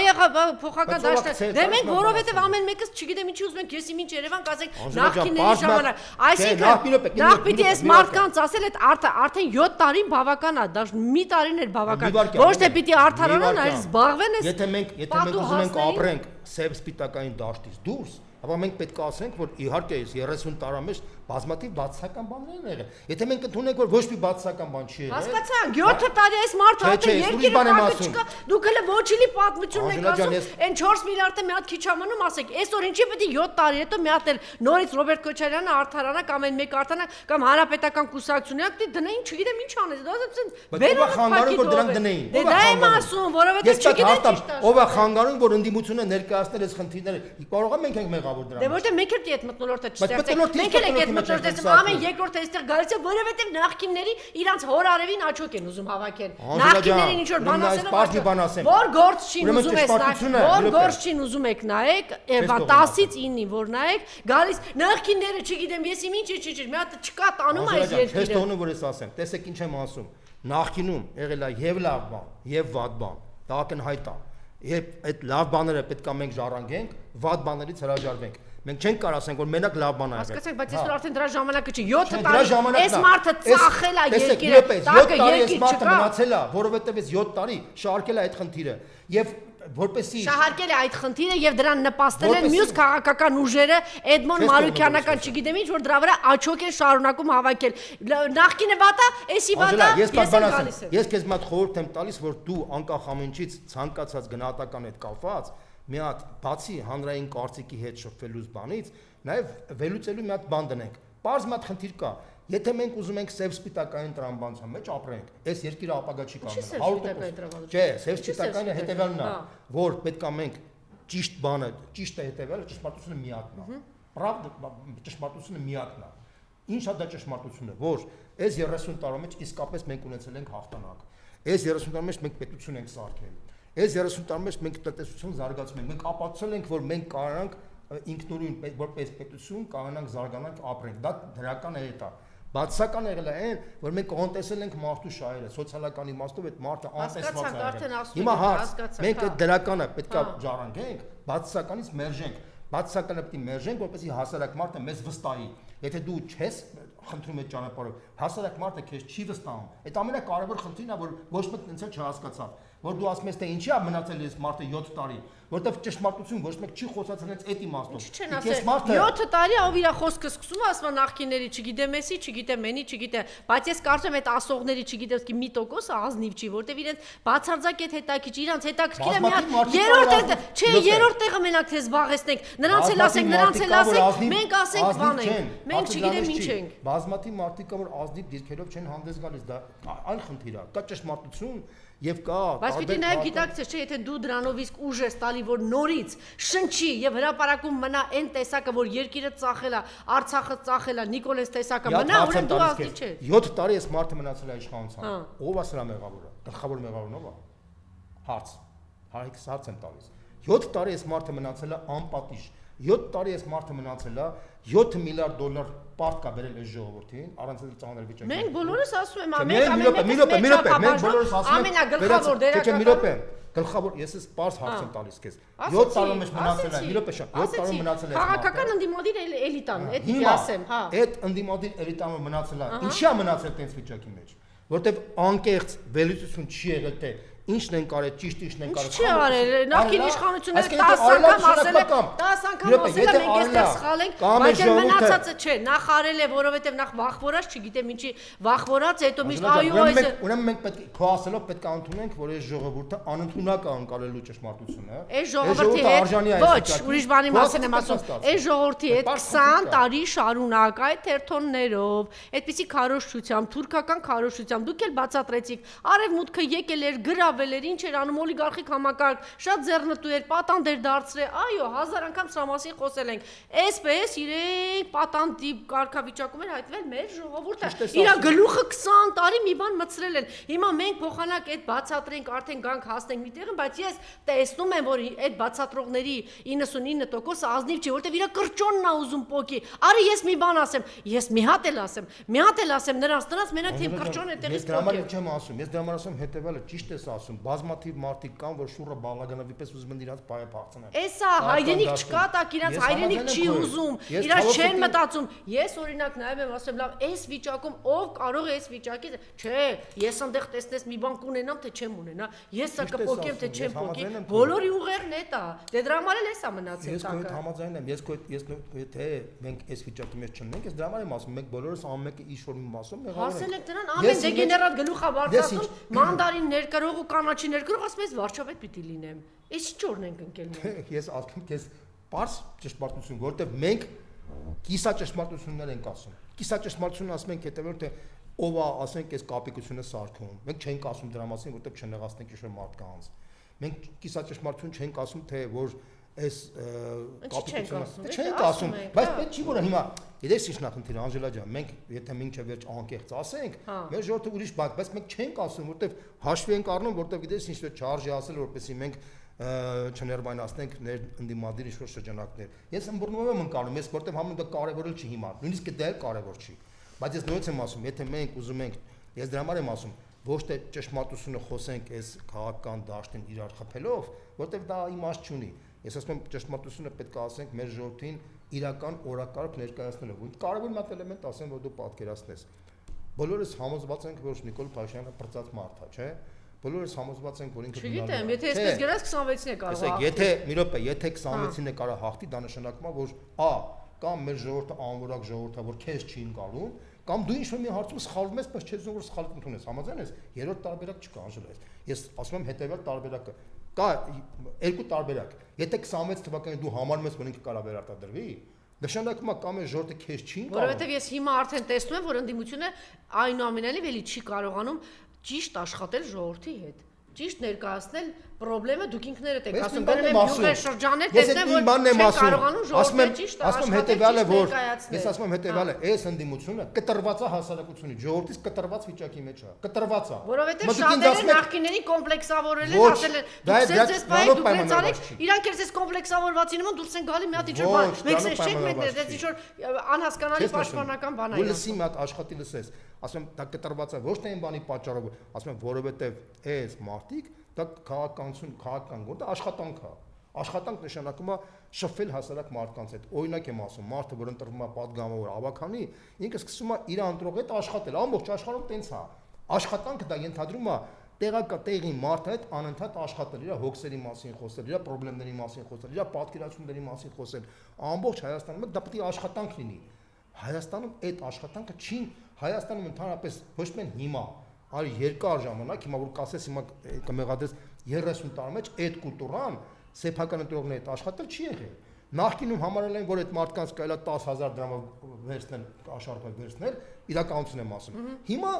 այդ 10,000 դրամը որ չկա, ասենք, մարդիկ քանի որ իներցիայով կա, այդ փողը չկա, вообще ոչ մեկ չի աշխատում։ Ես քեզ իրականություն եմ ասում, որ դու դրա համար էլ ժողովուրդը անտեղեկ վիճակի մեջ է։ Ժողովուրդը անտեղեկ, բայց ժողովուրդը արդեն իր մաշկի վրա հասկացել է, որ այս մարդը իրանց խափում է տանում է դեպի գերեզման։ Դա տեսնում է, բայց ոչ թե ընդդիմության շնորհիվ է դա տեսնում։ Իր մաշկի վրա է տեսնում, իր քրտնաջան աշխատանքի արդյունքում է դա տեսնում։ Բայց նաև մենք ընդունենք Երևան, որ մենք խորքային զրո արժեք ունի այդ ժողովրդի վրա, որ ինքը ազդել է։ Ես դա եմ ասում։ Հիմա ես որ ասում եմ թե ստեղ մեղավորը ընդդիմությունը այն բանի մեջ արյունքը չի աշխատում հասարակության։ Ես դա եմ ասում, ես ուրիշ բան չեմ ասում։ Այդ կասես նախին բան դրանք։ Չէ, ես այդ համաձայն եմ, փոխանակ այն մեկը ինտրիգների տակ է մնում, այն մյուսն էլ քաղաքականությունից հեռու մարդ է, չգիտեմ ոնց է ղեկավարել այդքան տարի, այդ մեկը տենց քաղաքական ինտրիգներից 1000 կիլոմետր հեռու է, այդ նյուանսներին էլ մնացած նյուանսներին էլ չի տիրապետում, այն էլ ինտրիգների տակ է մնացել, բան չունեմ ասել։ Ես հիմա ասում եմ հետեւյալը, հիմա ես ասում եմ հետեւյալը։ Կամ այն մյուսներ, ասեք, Մարուկյանների բանի նման հիմա մնացել են հայոյող են Զուքարյանի ձայների կռիվն են տալի փոխանակ գնան աշխատել ժողովրդի հետ չեն հասկանում։ Հիմա ես ինչ եմ ասում, որպեսի տես մեր մոտ տեսմատել եմ այս սիտուացիան ասեմ պատկերացած ամբողջ աշխարհում ինչ օրակարգեր է գնում։ Ամբողջ աշխարհի մամուլը, ամբողջ աշխարհի քննարկում էր Ստամբուլում թե Ռուսաստանի եւ Ուկրաինայի մեջ այդ բանակցությունները ինչ ոնց կավարտվի։ Միացյալ Նահանգների մամուլը, Ռուսաստանի մամուլը, Թուրքիայի մամուլը, Եվրոպական երկրների մամուլը, Ադրբեջանի մամուլը սա քննարկում են թիվ մեկ խնդիրներ դարձել, որովհետև դրանից որոշվելու է թե իրանց երկիրը ինչ շահ կամ կորուստ կարող ունենա։ Հաջորդը Ադրբեջանը ակտիվ աշխատում է միջազգային հարթակներում։ Ադրբեջանի նախագահան գնաց Չինաստան, ռազմավարական հարաբերություններ կնքեց, շատ ֆունդամենտալ։ որից հետո Պարսկաստանի նախագահն գնաց Ադրբեջան բան խնդրեց։ Հայաստանի քաղաքական վերնախային բացարձակապես հետաքրքիր չէր։ Ադրբեջանը ակտիվ փորձում է բարեշտացնել Թուրքիային եւ Իսրայելին, Բաքվում գաղտնի բանակցություններ են գնում ուժային բաների մեջ, հատուկ ծառայությունների մեջ։ Հիմա գնում այդ բանակցությունները, որպեսզի Սիրիայում խնդիրը լուծեն։ Սիրիայի խնդիրը լուծելուց հետո Ալիևը հայտարարում է, որ հենց Սիրիայի խնդիրը լուծվի, հաջորդը այդ բանը տարածաշրջանի խնդիրն է լուծելու, Հայաստանը ոչ մեկին դա հետաքրքիր չի Հայաստանի քաղաք։ Հայաստանի քաղաքական դաշտում հետաքրքիր է հետևել թե ով 48 ժամ կարող վարչապետի տեխնացիոն լինի, impeachment, բայց ոչ մեկ դրա մասին չի խոսում։ Ոչ մեկին դա հետաքրքիր չի։ Տեսեք, ասենց ասեմ, մարդկանց հետաքրքիր է թե ով ինչ ասեց կամ ինչ չասեց։ Արա, այս երկիրը ողբերգական վիճակի մեջ է, ինքը հայտնվել է։ Ինքը բոմժի մակարդակի է իջացել։ Ինքը հայտնվել է այս համաշխարհային ճանապարհի կողքի բուդկայի մեջ այս երկիրը։ Այս ժողովուրդը մեղ կա։ Հասկանում ես, ես եմ ասում։ Ես ուրիշ բան չեմ ասում, այս ժողովուրդը մեղ կա, սենց ողորմելի քաղաքական վերնախավով դու չես կարող ապագա ունենաս, դու չես կարող երկիր ունենաս։ 100% եմ ասում, Անժելա, միլիոն տոկոս եմ ասում, միլիարդ տոկոս եմ ասում։ Բայց նաև էլի Սա է, ես ոչ մեկին չեմ ուզում մեղադրեմ։ Ես ասում եմ հետևելը, գնացեք, ես չմեղադրեմ, գնացեք ակտիվ աշխատեք այդ ուղղությամբ, օրակարգ սարքեք։ Ոչ մեկ չի սարքում այդ օրակարգը։ Զրո, հասկանում ես ի՞նչն է խնդիրը։ Ես դա չասեմ, խնդիր չկա։ Եթե չասեմ, թող դու ասա թե ինչ օրակարգ լինի, դու տես դու հիմա քո երկրի առաջ օրակարգեր չես ֆիքսում, բայց հիմա կենտրոնական խնդիր ասեմ քեզ։ Ինչա գնում է բանը, ինչ խնդիր է լուծում Նիկոլ Փաշինյանը միջազգային հարթակներում։ Սա նկատում եմ, որ գիտեմ, Էրդողանը սենց արեց ձեռքով, ոտքով, բան, սա ինչ որ մեղա ամենը հայրանքներ ենք լսում մենք, չէ՞, ասենք ակնհայտ։ Բայց բովանդակություն չես լսում դրա մեջ, դու հասկանում ես։ Այսինքն դու լսում ես հայոյանք, հաճույք ես տանում, հաճելի է դառնում, ոնց որ ճաշը ուտում, ոնց որ կլուբնիկան ուտում ես, հաճույք ես տանում, դες հայոյանքը լսում ես, հանգստանում ես, չէ՞։ Բայց դու բովանդակություն թե ինչ է կատարվում, դու չգիտես դրա մասին։ Բայց քեզ ոչ մեկ չի ասում դրա մասին։ Ոչ քո քաղաքական վերնախավն է ասում ընդդիմությունով, իշխանությունով, ոչ քո լրատվական բանն է ասում, սա զբաղված են քաղաքական բամբասանքներով, բոլոր տեսակի ու հայրանքներով։ Էսա խնդիրը։ Հիմա հարց, չասեմ, որ այս մարդիկ տեղյակ չեն, այս ժողովրդի հետ կապ չունեն, այս պետության հետ կապ չունեն։ Չասեմ տես բան, չասեմ։ Բայց ես հիմա ասեմ քեզ իրականությունը, որտեղ ի վերջո իմ համար ես թքած ունեմ սաղի վրա։ Իմ համար կարևոր որ քանի որ ես ապրում եմ այս երկրում, քանի որ իմ ծնողները թաղված են այս հողի վրա, ես չեմ կարող թքած ունենամ այս վիճակի համար, որտեղ իմ ընտանիքը ես ապրում եմ այս հողում, այս հողը իմ համար հայրենիք է։ Հասկանում ես ի՞նչն է խնդիրը։ Մենակ դրա համար ես ուզում եմ, որ մենք այս վիճակի մեջ չհայտնենք ինչ որ Ղարաբաղցիները հայտնվեն։ Իսկ մենք կարանք հայտնվենք դրա մեջ։ Հիմա դրա համար հիմա ինչ ուզում ես դու ասա, ինձ հետաքրքիր չի ոչ մեկ։ Ոչ իշխանությունը, ոչ ընդդիմությունը, ոչ էլ իրանց աթոռներն ու չգիտեմ ինչերը։ Ինձ դա բացարձակապես հետաքրքիր չի։ Ինձ հետաքրքիր է մի բան։ Մենք կարանք այս կեղտից դուրս գանք, թե չենք կարա։ Ինչ ուզում անի Նիկոլ Փաշինյանը։ Ինքը այդ միջազգային հարթակներում մի խնդիր է լուծում։ Փորձում է մուրալ Էրդողանից, որ Էրդողանը ճնշի Ալիևի վրա, որ մինչև ընտրությունները ինքը մի հատ փաստաթուղթ իրան նվիրի։ Այդ է իր խնդիրը։ Այդ փաստաթուղթը որ նվիրեց, բայց մի րոպե շարունակեմ, հետևությունն ասեմ։ Քո ժողովուրդը որ դու շփվես, այս խեղճ ու կրակ ժողովուրդը որ դու շփվես, որ դու չես շփվում։ Ոչ միայն դու չես շփվում, ոչ մեկ չի շփվում այս ժողովրդի հետ։ Դու կտեսնես, որ այս ժողովուրդը խեղճ ու կրակ ոչ մի ինֆորմացիա չի ստանում քո քաղաքական գրանտ մակարդակի քաղաքական գործիչներից, քաղաքագետներից, լրատվական գործիչներից, ոչ մեկից ոչ մի ինֆորմացիա։ Ինքը պարզապես բամբասանքային տերույթի մեջ է, ինքը այդ ինֆորմացիաները ստանում է հարևանից, ընկերից, հարսից, փեսայից, բանից, եւ որից ինքը հասկացել է մի բան, որ ինքը վտանգավոր վիճակի մեջ է, ինքը առավոտը կարող է զարթնի, չգիտեմ, մի հատ մեծ ցնցում առաջ գա, ոնց որ Ղարաբաղում եղավ, ինքը վախերի մեջ ապրում, ինքը տեսնում է, որ ինքը աշխատատեղ չունի, ինքը շատ ծանր վիճակի մեջ է, ինքը տեսնում է, որ չի ունենալու է երկիրը ապագայի խնդիրներ մնաց, եւ ինքը տեսնում է, որ ինքը ոչ դաշնակից ունի, ոչ սաղ, իրենք գցել են, բան են արել։ Ինքը այս հոգեվիճակի մեջ մեկ էլ Փաշինյանը բերելու ասում եք դեք ինչ Ժորժ ջան, ես խաղաղություն եմ բերելու։ Էնի որ բերեց, իսկ մի հատ հարց, ինքը ունի օրակարգ Նիկոլ Փաշինյանը, ընդդիմությունը չունի օրակարգ։ Նիկոլ Փաշինյանը ունի կոնկրետ երկրի հերանեկարի օրակարգ, իր օրակարգը, որ ինքը պատկերացնում է։ Այդ ինչ անշնորհակ օրակարգը։ Մինչև ընտրությունները մուրալ Էրդողանից այդ թուղթը, որպեսզի Ալիևը համաձայնվի մինչև սահմանադրությունը փոխելը թուղթը ստորագրի, այդ թղթով ինքը գնա բոլոր տեղերին դռները դուր մտի, ասի Ժորժ ջան, ես բերել եմ խաղաղություն, որպեսզի ձեն ստանա։ Էս է իր օրակարգը, իսկ ընդդիմությունը ինչ օրակարգ ունի։ Դուք էլ եք ընդդիմություն ինչ օրակարգ։ Ես ասել քեզ միակ ուժը, որ ունի կոնկրետ օրակարգ, դա Մայր Հայաստան քաղաքական ուժն է։ Միակ օրակարգ, բայց քանի որ դու այդ չես ընկալում այդ սիտուացիան, ցավոք սրտի եմ ասում, մենք կա դրա մեջ, որտեղ մենք չենք թպկահարում։ Մենք ասում ենք հետևյալը, որ հարգելի ժողովուրդ, որպեսզի մենք կարողանանք ունենանք իշխանության այլընտրանք, մենք պետք է ասենք, թե Հայաստանի այլընտրանքի զարգացումը ոնց է լինելու։ Հայաստանի զարգացման այլընտրանքը նոյեմբերի 9-ի վերադարձնա այն համաձայնագրի, որը ոչ մեկ չի սիրում, չի ընդունում, ոչ մեկ չի երկրորդ նախագահն էլ ասեց, ունենք, չունենք, այդ ունենք։ Այդ համաձայնագրի շրջանակում է, որ մենք կարողանանք վերականգնենք երրակողմ բանակցային process-ը Հայաստան, Ադրբեջան, Ռուսաստան, որպեսզի մենք կարողանանք այդ process-ի մեջ եւ Ղարաբաղի հարցը բաց փակ թողնենք եւ կարողանանք որոշակի խնդիրներ լուծենք անվտանգային, որից հետո մեր մոտ արդեն կարան գալ ներդրումներ, որտեղ ներդրողները բոլորը սպասում են Հայաստանը կործանել, միայն եւ միայն այդ տարբերակն է։ Այդ տարբերակը միակ քաղաքական ուժը, որ ասում է դրա մասին, քաղաքական ուժի մասին է խոսքը, չեմ ասում անձի։ Ես համաձայն եմ, նախագահն ասում է տենց բան, բայց քաղաքական ուժերից միակ քաղաքական ուժը, որ ասում է սա է այլընտրանքը, դա Մայր Հայաստանն է։ Եթե դու ցույց տաս մեկ այլ քաղաքական ուժ, որը ասում է թե ինքը ոնց է պատկերացնում, դու չասի նոյեմբերի 9-ի համաձայն, դու ասի, չգիտեմ, հոկտեմբերի 25-ի պայմանագիր, թող հայտարարի ասում այդ հայկական դաշնակցությունը Հայաստան դաշինքը չի, չկա մեջը։ Ես չեմ կարող։ Ուրեմն սենց ասեմ, Անժելա ջան, ես քեզ մի հատ խորհուրդ տամ։ Քաղաքականությունը սուբյեկտիվությունն է պահանջում։ Քաղաքականություն դա նշանակում է կոնկրետ աշխարհում է տենց։ Մարդը որ մի բան ասում է, կարող է տեսակետը ասում։ Անցանք լավ, 9-ից անցանք հետո։ Քաղաքական ուժերը պետք է մեսիջ փոխանցեն քո ժողովրդին։ Ոնց են պատկերացնում երկրի զարգացման հեռանկարը։ Այդ իմաստով նշնորհ եմ կրկնում, եթե դու ցույց տաս այլ քաղաքական ուժերի պատկերացումները, մեկը ասում է դա կապիտուլյացիա է, մեկը ասում է, չգիտեմ, սրիկայություն է, մեկը ասում է օրորի պետքա, մեկը մեղադրում է, որ Նիկոլ Փաշինյանը չի ճղում այդ համաձայնագիրը, մեկը ասում է, որ պետքա, չգիտեմ, զարգանակ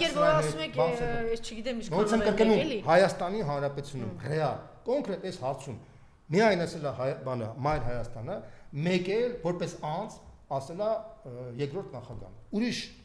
ոչ մի ուրիշ սուբյեկտ անցանք ուրիշ ասում եք դա հասկացանք 9-ը հետո այդ բայց մի րոպե ասեմ քեզ այդ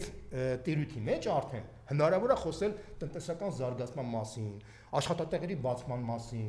անվտանգության համակարգի կայացման մասին, սոցիալական արդարության արդեն կարաս բացես հետևելը, բայց ոնց պետքա զարգացնել։ Նոյեմբերի 9-ը հասկանում եք, չէ՞, այնտեղ Արցախի հետ կապված ինչ կար, այդ ոնց եք պատկերացնում։ Իհարկե նոյեմբերի 9-ի համաձայնագիրը արդեն կիսոտ պրատ է դարձել, որտեղ Արցախ գոյություն չունի, չէ՞։ Բայց հաշվангելով այդ փաստաթուղթը որ կա, որը ավարտվելու է այս տարվա հոկտեմբերին, ուրիշի նոյեմբերին։ Ուրեմն Թուրքիան սպասում է, որ այս տարվա նոյեմբերին այդ փաստաթուղթը ավարտվի, որից հետո Ադրբեջանն ասի արի հիմա մի հատ թուղթ ստորագրի, որպեսզի նոյեմբերի 9-ի համաձայնությամբ մենք արդեն ստեցություն ասենք Ռուսաստանին, որպեսզի մենք կարողանանք Հայաստանը պլավնի մտցնենք երազողության տակ։ Դու գիտես դրա մասին, չգիտես, չէ՞։ Բայց քո քաղաքական վերնախավը գիտի դրա մասին, ինքը չէր մտածում դրա մասին, իրանք օրվա կուրսով քաղաքական վերնախավ են, օրվա կուրսով։ Իրանք կարձանագրեն նոյեմբերի 10-ին այս տարվա, որ արդեն Թուրքիան մտցնում է Հայաստանը իրանց տիրույթի մեջ, իրանք սկսեն ամեն օր գորգորալ, բորբրալ, ասուլիսներ տալ, բայց սենց ամոթ վիճակ է գալիս բան։ Այսինքն տենց է քո քաղաքական դաշտը։ Սա է այս երկրի վիճակը ինչի է սենց վիճակ, որտեղ բոլորը զբաղված են օրվա կուրսով գնահատական։ Բոլորը օրվա կուրսով ապրում են։ Բայց ես այդ համաձայնում եմ շատ անգամ, որ չէ, ուրիշ բան եմ հիմա ասում։ Չէ, որ ասում եք, քանի որ մեզ շատ հետևորդներ են լինում, չգիտեմ։ Խորհուրդ եմ տալիս քեզ բոլոր քաղաքական ուժերին կանչես։ Մի հարց տաս, մի րոպե, կոնկրետ։ Խորհուրդը մենակ դուք ինչ չեք դե Վիտալի Բալասանյանն է։ Չէ, բոլորին կանչում ես։ Ասեն 9-ի հետ համաձայնեք, մի բան կա, բոլորին կանչում ես, չէ, բոլորին կանչում ես, հարց ես տալիս։ Ոնց ես պատկերացնում Հայաստանի հետագա զարգացումը։ Ասենք Նիկոլ Փաշինյանը չկա։ Դուք դառնում եք վարչապետ։ Ինչ եք տեսնում, ասենք Հայաստան-Ադրբեջան փոխհարաբերությունները, Հայաստան-Թուրքիա փոխհարաբերությունները, Հայաստան-Ռուսաստան, ոնց եք պատկերացնում։ Ասելու պես բան լինի, այնքան չէ, մի րոպե։ Ամեկին հարցրեք, ամեկը կոնկրետ հիմա ասի, թե ինչա, որպեսզի այս ժողովուրդն էլ այդ ընտրության մեջ ընտրություն կատարի։ Այս ժողովուրդը ասում է, գիտես ինչ, ժողովուրդն ասում է, բացի Նիկոլ Փաշինյանից, ոչ մեկ մեզ անընտրակ չի առաջարկում։ Մենակ ինքն է ասում սենց բան։ Ինքը վատն է առաջարկում, բայց ոչ մեկ չի առաջարկում։ Շատ լավ։ Քո քաղաքական վերնախավի մակարդակը։ Շատ լավ։ Ի տարբերություն ձեզ, որ դուք ես էլ համաձայնում եմ շատ անգամ, որ այո քաղաքական ընդդիմադիր էլիտ առհասարակ էլիտան է մեղավոր, որ մենք այս վիճակում ենք, բայց եկեք այնպես բան չանենք էլի, որ որևէ պատասխանատվություն ժողովուրդը չունի։ Թողնենք ավարտեմ։ Այս նույն ժողովուրդը, եթե սեպտեմբերի 21-ից հետո դուք ասում եք, չէ, տարել է ձեր երեխեքին 2700 երեխա 3000, ես ասում եմ 10000 կամ 13000 խղճինա, չէ։ Նիկոլնա, չէ, տարել, ասենք կարող էր, չէ, պատերազմը չլիներ, դիվանագիտության ձախողում էր, պրավալ էր, չէ, կամ տա հասության, տա գիտության կամ կոնկրետ ծախելու, կարող էր, չէ, չանել, արելա, գնացել եք այս ամեն ինչից հետո տարելա հարևանի մյուսի որդուն տարելա, հա, 120,000-ին տնական տարելա, արելա, կամ միջև այդ արելա, դու անբարոյական ես, այն հատված, որ դու գնացել ես, այսինքն բոլորի վրայից մի վերցրեք, դու պիտի ասես, որ դու անբարոյական ես, եթե դու դրանից հետո դու գնացել ես, Նիկոլ ես ընտրում, հիմա շարունակեմ, ես մարդիկ գիտեմ, ժողովրդին մեղադրել, չէ, բայց այնպես չէ, որ ժողովուրդը ոչ, շերտը որ գնացել է Արցախը ծախելուց հետո, այդքան երեխաների, հիմա ասենք, եթե Իրանը չի տարել, մյուսին նա տարել։ Մի հատ ուրիշ օրինակ էլ բերեմ։ Ես օրինակ մարդ գիտեմ, որ ամեն ընտրության նախորդ ամեն չէ կամ ինչ որ ընտրությունների ժամանակ, նախորդ իշխանությունների ժամանակ կոնկրետ Սամվել Ալեքսանյանից վերցնում էին $50,000, որտեղ թաղի ես իմիշնեին, ու իրան կազմակերպում էին Սամվել Ալեքսանյանի կամ այն մեկը ինչ էին ասում, ֆլեշի կամ ինչա բենզին ռուբլ, ինչ որ անուններ կա։ Դրանց ինչ որ ընտրություններին մասնակցել, իրանք թաղերում կազմակերպում էին այդ խուժաններ։ Մի րոպե։ Ես այս օրինակը ուրիշ օրինակ եմ բերում, ուրիշ բանի համար եմ սա ասում։ Ես այնպես չէ որ իդեալականացնեմ, բայց ասում եթե դա եթե մենք միշտ բերում ենք առաջին բանը, տալիս ուրիշ բան եմ ասում։ Հիմա այս մարդիկ ընտրությունները երբ որ եկավ արդեն պիտի իրանք են արել, ես գիտեմ։ Այս մարդիկ են ամեն անգամ փողը վերցրել գնացել այդ այլանդակ ընտրություններն արել, այդ այլանդակությունից օգնել։ Նիկոլն եկել է, Նիկոլը նախքին ինքն է այլանդակ, այսինքն ինչքան պիղծ է, անբարոյական է։ Չէ, եթե մենք հիմա մրցենք թե Նիկոլի։ Չէ, մենք հիմա վերցնենք եւ ասենք՝ դու իմ սուրբ ժողովուրդ, դու իմ սուրբ մաքրամաքուր, դու ինչքան դու զոհ չես, ոչ, նայ ժողովուրդը, եթե դու գնում ես ընտրության, դու պիտի պատասխանատվություն ունենաս։ Դու հիմա պիտի հասկանաս, որ դու հանցագործություն ես արել, հանցագործին ձայն տալով։ Ես մի հատ բան ասեմ, քեզ Անժելա, ուրեմն ես ուզում եմ բերեմ քեզ Չերչիլի բանը խոսքերը, որը հայտարարում էր ինքը Չերչիլը խելոք մարդ է եղել, անխելք մարդ չի եղել, էլի վարչապետ է եղել եւ շատ պատասխանատու ժամանակ է եղել վարչապետ։ Ինքը հետեւել բաններ ասում է, երբ որ դուրս եմ գալիս փողոց, խոսում եմ հարկային մարդու հետ, ապշե կյանքից, քաղաքականությունից, խորապես հիասթափվում եմ, որ հասկանամ թե պաստորն համարյա կենթանու հետ են խոսում։ Բարիզ բունի մասով ասում։ Այն ձեր ասացին են գալու 90%-ը։ Բայց որ հետո ես մտածում եմ, որ իսկ ինչ այլ ընտրանք կա բացի դեմոկրատիայից այլ համակարգ, չկա, պաստորին ասում եմ մարդկությունը։ Այսինքն միակ տարբերակը այդ անգրագետ մարդու հետ խոսել, այդ կոլխոզնիկ կամ չգիտեմ հասարակ չգիտեմ բանը առևտրականի բանը որ անգրագետ մարդը պատկերացություն այդ մարդու հետ խոսել, բացատրել։ Ուրիշ տարբերակ 21-րդ դարում գոյություն չունի, Անժելա ջան։ Ես չեմ ասում այդ մարդիկ բյուրեղա մարդիկ են, ոչ։ Ես հասարակությունը բարոյական պատասխանատվություն ես նախկինում մի հատ հայտնի գործիչ կանոնը չեմ ուզում տամ, իրան ասում էի հետևյալ, ինքը մեղադրում էր, ասում էր, այս ժողովուրդը սենց է, ժողովուրդը սենց է, այսինքն կողքից ասում է, գիտես ինչ, եթե դու ուզում ես, եթե դու դժգոհ ես այս ժողովրդից, ուզում ես քաղաքական գործիչ դառնաս, գնա Լեհաստանում քաղաքական գործիչ, որը Ֆրանսիայում քաղաքական գործիչ դարձի։ Միգուցե Լեհաստանում, Ֆրանսիայում հանրային մակարդակը ավելի բարձր է, բան չունեմ ասելու։ Բայց եթե դու ստեղ ես ուզում քաղաքական գործիչ դառնաս, դու պետք է հաշվի առնես քո ժողովրդի մակարդակը։ Քո ժողովրդի մակարդակը սա է։ Բայց իրան պիտի ասես, որ դու նաև անբարոյական ես, դու լինելով դու անբարոյական ես, դու ինքը դրա մասնակիցն ես եղել, եւ հիմա դու ասում ես, իմ խորհուրդը քեզ մի մեղադրի մարդկանց։ Եթե մարդուն տրված է սա, ինքը պետք է գնա քվեարկության մասնակցի եւ ինքը չի ուզում որևէ պատասխանատվություն իր վրա վերցնի եւ ցանկացած մեղք չգիտեմ ինչի վրա, նույն հասուն մարդը գնում է, չէ, նաեւ ամեն մեկ իր պատասխանատու։ Քիչ առաջ ասեցի բոլորս մեղավոր ենք։ Ես որ ասում եմ նախկինում վատ բարքեր են եղել, դու ինձ ասում ես թե ինչ ես նախկինում։ Ես ասում եմ, բայց ես ասում եմ չի կարելի 7 տարի շարունակ վերել դա առաջին պլան։ Մի րոպե, հիմա դու առաջին պլան ես բերում, ասում ես ժողովուրդը անբարոյական է փողի մտածողությամբ ասում ես, ասում եմ մարդուն փողի մտածողությամբ ձևավորել է, սարքել է նախկին իշխանության ժամանակ։ Մարդուն բարիզ բունի մասով ապրանք է սարքել։ Մարդը 10,000, 15,000, ես մի հատ բան ասեմ, 2017 թվականին Հարևանի երեխան զոհ է գնացել է, հարազատի երեխա, այս ասեմ միջավայրից եմ ասում, իրան չի հուզում, դա ով արել։ 2017 թվականի ընտրությունների ժամանակ ես մի հատ մոտիկ մարդու չեմ ուզում ասեմ, հանդիպեցի, խոսում էի, որ ընդհանրապես ինչ-որ ոնց կարանք ինչ-որ բան անենք, ինձ ասեց, իսկ ինչ փող կարանք առաջարկենք, փող կան։ Այսինքն այդ մարդը, որը վատ մարդ չի, այդ մարդուն արդեն սովորացնում են, որ այդ մարդը բան ընտրությունը դա փողի ֆեստիվալ է, փողով պետք է այդ ամեն ինչ անես։ Այս փողի մտածողությունը մտել է այն ժամանակ։ Ասեմ քեզ, հիմա ինչքան է որ դու ասես թե սենց էս կոմեկում, այդ փողի մտածողությունը տնական դարեց այս ժողովրդին, տնական դարեց այս պետականությունը, տնական դարեց մեր ամբողջ պետական քաղաքական համակարգը, որի արդյունքում մենք ծնվեցինք ստացած ավելի կարամ ասեմ։ Ես իմ ընկերներին թողի ինքնել ասեն եւ Անդրանիկ Թևանյանին եւ Վահե Հովհաննիսյանին միշտ ասում էի հետեւյալը, որ եթե այս իշխանությունը կարա 10-15-20 հազար դրամով կաշառի այս մարդկանց, ապա հարց Ալիևն ու Էրդողանը շատ ավելի մեծ փող ունեն, քան այս իշխանությունը։ Իրանք ավելի շատ փողով կարան կաշառեն։ Ես միշտ ասում եի, որ կգա մի հատ պահ, ես թող իրանք ասեն, որ ես դա ասել եմ ժամանակին, ասել եմ։ Թող իրանք կգա մի ժամանակ, որ իրանք ոչ թե 10-15 հազար դրամով, այլ անգամներով ավելի շատ մարդկանց կարան գնեն պրոստը։ Այն ինչ որ կատարվեց։ Մեծ հաշվով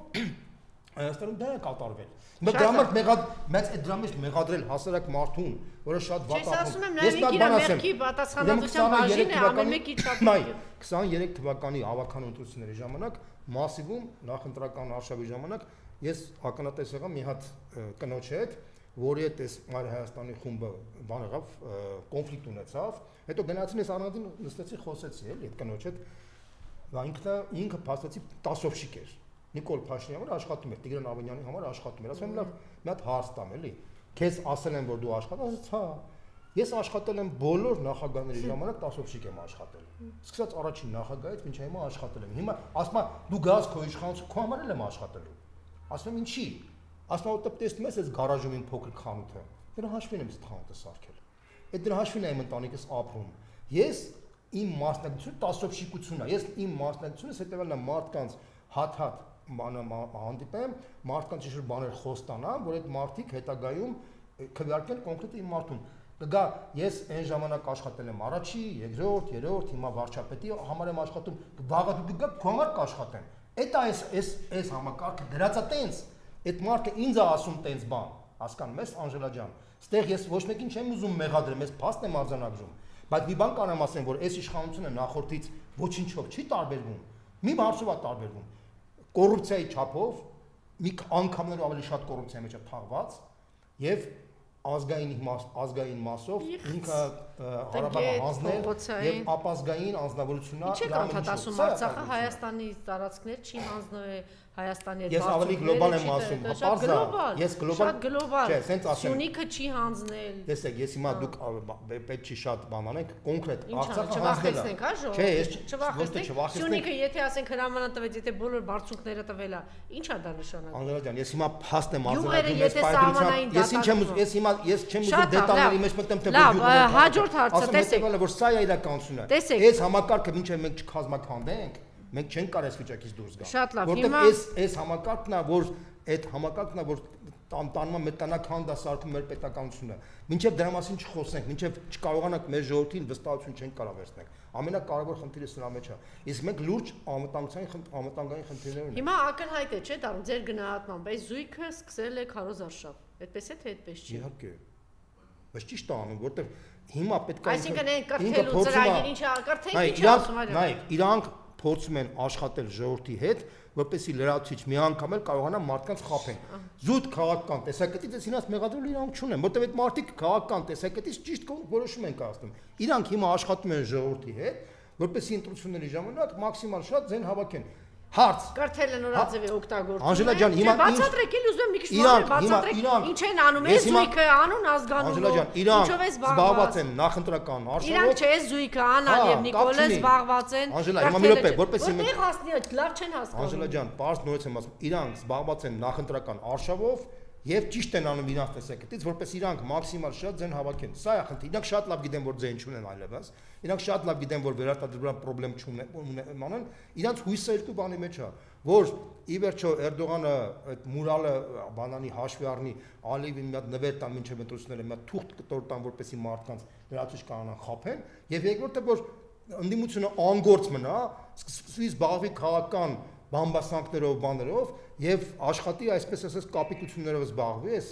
impeachment-ը չգիտեմ ինչա, բան մենք էլ ստեղ նստենք արհեստական թեմաների շուրջ խոսենք։ Այ իրանց նպատակը սա է։ Այդ հույսը դրա մեջ է։ Ես էլ ասում եմ, որ այդ հույսը դրա մեջ է, մենք էլ ամեն ինչ անենք, որ այդ հույսը խափանենք։ Մենք ամեն ինչ պետք է անենք, որ դուրս գանք այդ վիճակից։ Ես դրա համար եմ ասում քեզ, մենք առաջնային խնդիր Հայաստանի զարգացման անվտանգային տիրույթի մեջ կոնկրետ մի հատ պատկերացում դու պետք է ունենաս։ Օրինակ եմ ասում Մայր Հայաստանը ունի այդ պատկերացումը։ Շատ դրական ասեմ, որ երկրորդ նախագահ նույնպես ունի այդ պատկերացումը։ Երրորդ, չորրորդ, հինգերորդ մարդկանց դու ասա, որ իրանք էլ ունեն այդ պատկերացումը։ Այդ ես դու որպես լրագրող, որպես հեղինակավոր անձնավորություն որ բան կա, այս հարթակը օգտագործի բոլորին փորձի, որ բոլորը բացահայտեն այդ ամեն ինչը, որտեղ առանց դրա դու չես կարող այլընտրանք սարքես, արդյունքում Նիկոլ Իմպիչմենտը հիմա խայծ էր, որ գցեցին այս օրակարգ։ Խայծ էր իմպիչմենտը, ինչ է։ Իմաստ չունի մենք այս թեման խոսենք։ Այդ տեսեք, մենք իմաստ չունի գիտես ինչի, որտեղ եթե մենք սկսենք խոսել դրա մասին, դուք հետևում եք իմ աշխատանքին, ես դա դրամադրան չեմ անդրադառնում, մենք անլրջացնենք, այսինքն մենք փաստացի լուրջ օրակարգը թողած, տեսեք դուք ասեցիք, դա անլրջությունն է։ Իհարկե անլրջությունն է։ Հիմա հարց Պարզ չի որ ասենք զրոյական շանս կա այդ բանի հաղթելու, բայց մենք տալիս ենք 6 ամիս ժամկետ նորից Նիկոլ Փաշինյանին, որ ինքը 6 ամսվա մեջ տեսականորեն, եթե հանգարց օրինակ եմ ասում, այս 6 ամսվա մեջ մի հատ ինքն էս մի հատ քայլ չան աներ, որ կարող է պատահի մեծ ցնցում առաջացնել, ցնցումը չի կարող առաջանալ, որովհետև նույնիսկ տեսականորեն կփակին Նախաձեռնողը Նարեկ Մալյանն էր, գիտակցված է անում ինքը դա։ Անժելա ջան, ինձ դա հետաքրքիր չի։ Ես շատ լավ գիտեմ ինչ է կատարում, բայց դա ես չեմ ուզում դրա մասին խոսեմ, որովհետև դա ինձ հետաքրքիր չի։ Որովհետև այս խնդիրը հատուկ նրա համար որ մենք հիմա նստենք օրակարգային խոսանք, մենք օրակարգային խնդիր չի։ Դե օրակարգային, ասենք թե ես չեմ խոսում, մնացածը խոսում են, բայց այն արի մենք նայեք ես անկեղծ բան ասեմ, հասարակ ժողովուրդը ինքը ուրիշ օրակարգ ունի, այդ օրակարգն է սպասում, բայց այդ օրակարգին ոչ մեկը չի անդրադառնում։ Ես նույնպես եմ կրկնում, այս կոնկրետ Երևան քաղաքի մասով քիչ թե շատ մենք ենք փորձում աշխատել։ Ես չեմ ուզում գլուխ գովամ, մենք էլ լավ չենք աշխատում, միգուցե էֆեկտիվ չենք աշխատում, միգուցե ճիշտ չենք աշխատում, բայց ինչ որ իմաստով աշխատում ենք մենք։ Ավելի կարամ ասեմ, անհատ բլոգերներ են աշխատում, ասենք նույն այդ տղան որ գնաց այդ բացեց, այսինքն անհատ բանը հանրային մակարդակի ինչ որ մարդիկ են աշխատում, ինչ որ սրբազանի շրջանակներն են ինչ որ բան անում, այսինքն բան չունեմ ասելու, բայց դա այն աշխատանքը չի որ մենք կարողանանք իրականում ոչ մի աշխատանք չկա, այո, ինքը կոնկրետ մենք լուրջ մակարդակի աշխատանք ունենանք, մեքենա ունենանք, մեծ մեքենա։ Մենք զբաղված ենք այսպես ճղճին խնդիրներով, սենց իրար մեկը մյուսին ակնհայտ է, չէ՞ որ էս ու դեմ ուղղված։ Կոնկրետից Նիկոլ Փաշինյանի դեմ ուղղված չի։ Պարզ դու ես հասկանում։ Ինչ է։ Էս իմպիչմենտ տերմինը։ Ավելին կարամ ասեմ, Հովիկ Աղազարյանը իր ինտերվյուի մեջ իշխանամետ կայքին բացահայտ ասեց, որ էս իմ քայլը նպատակ չի հետապնդում, ավելի շատ ոչ թե նպատակը հետապնդում վարչապետին փոխել, այլ նպատակը, որին ես չեմ ասի։ Մարդը բաց ասեց։ Այսինքն ինչ եմ ուզում ասեմ, ստեղ գաղտնիք չկա, որ մենք այդ ինչ ենք ասում, բայց ամոթ է որ մենք այս վիճակի մեջ ենք հայտնված։ Մենք հիմա նստել ենք, հիմա արդեն, չգիտեմ, 10 րոպե խոսում ենք մի բանի մասին, որը օդ է։ Շատ լավ, տեսեք, հունից դուրս եկավ, չէ՞, Նիկոլը, երբ որ հարց եմ տալիս, հիմա այդպես է թե այդպես չի։ Երբ որ սկսում են բացահայտել իր կոռուպցիան եւ թալան ազգային ժողով, ինքը ուրիշ բան ասում, սկսում է բղավել։ Հիմա հարցին պատասխանեմ։ Այստեղ գովում Հայաստան դաշինքին։ Այստեղ Հայաստան դաշինքը գրեթե առաջին անգամ ազգային ժողովում բացահայտեց, որ այս մարդիկ կոռուպցիայի մեջ թաղված են եւ կոնկրետ օրինակներ բերեց։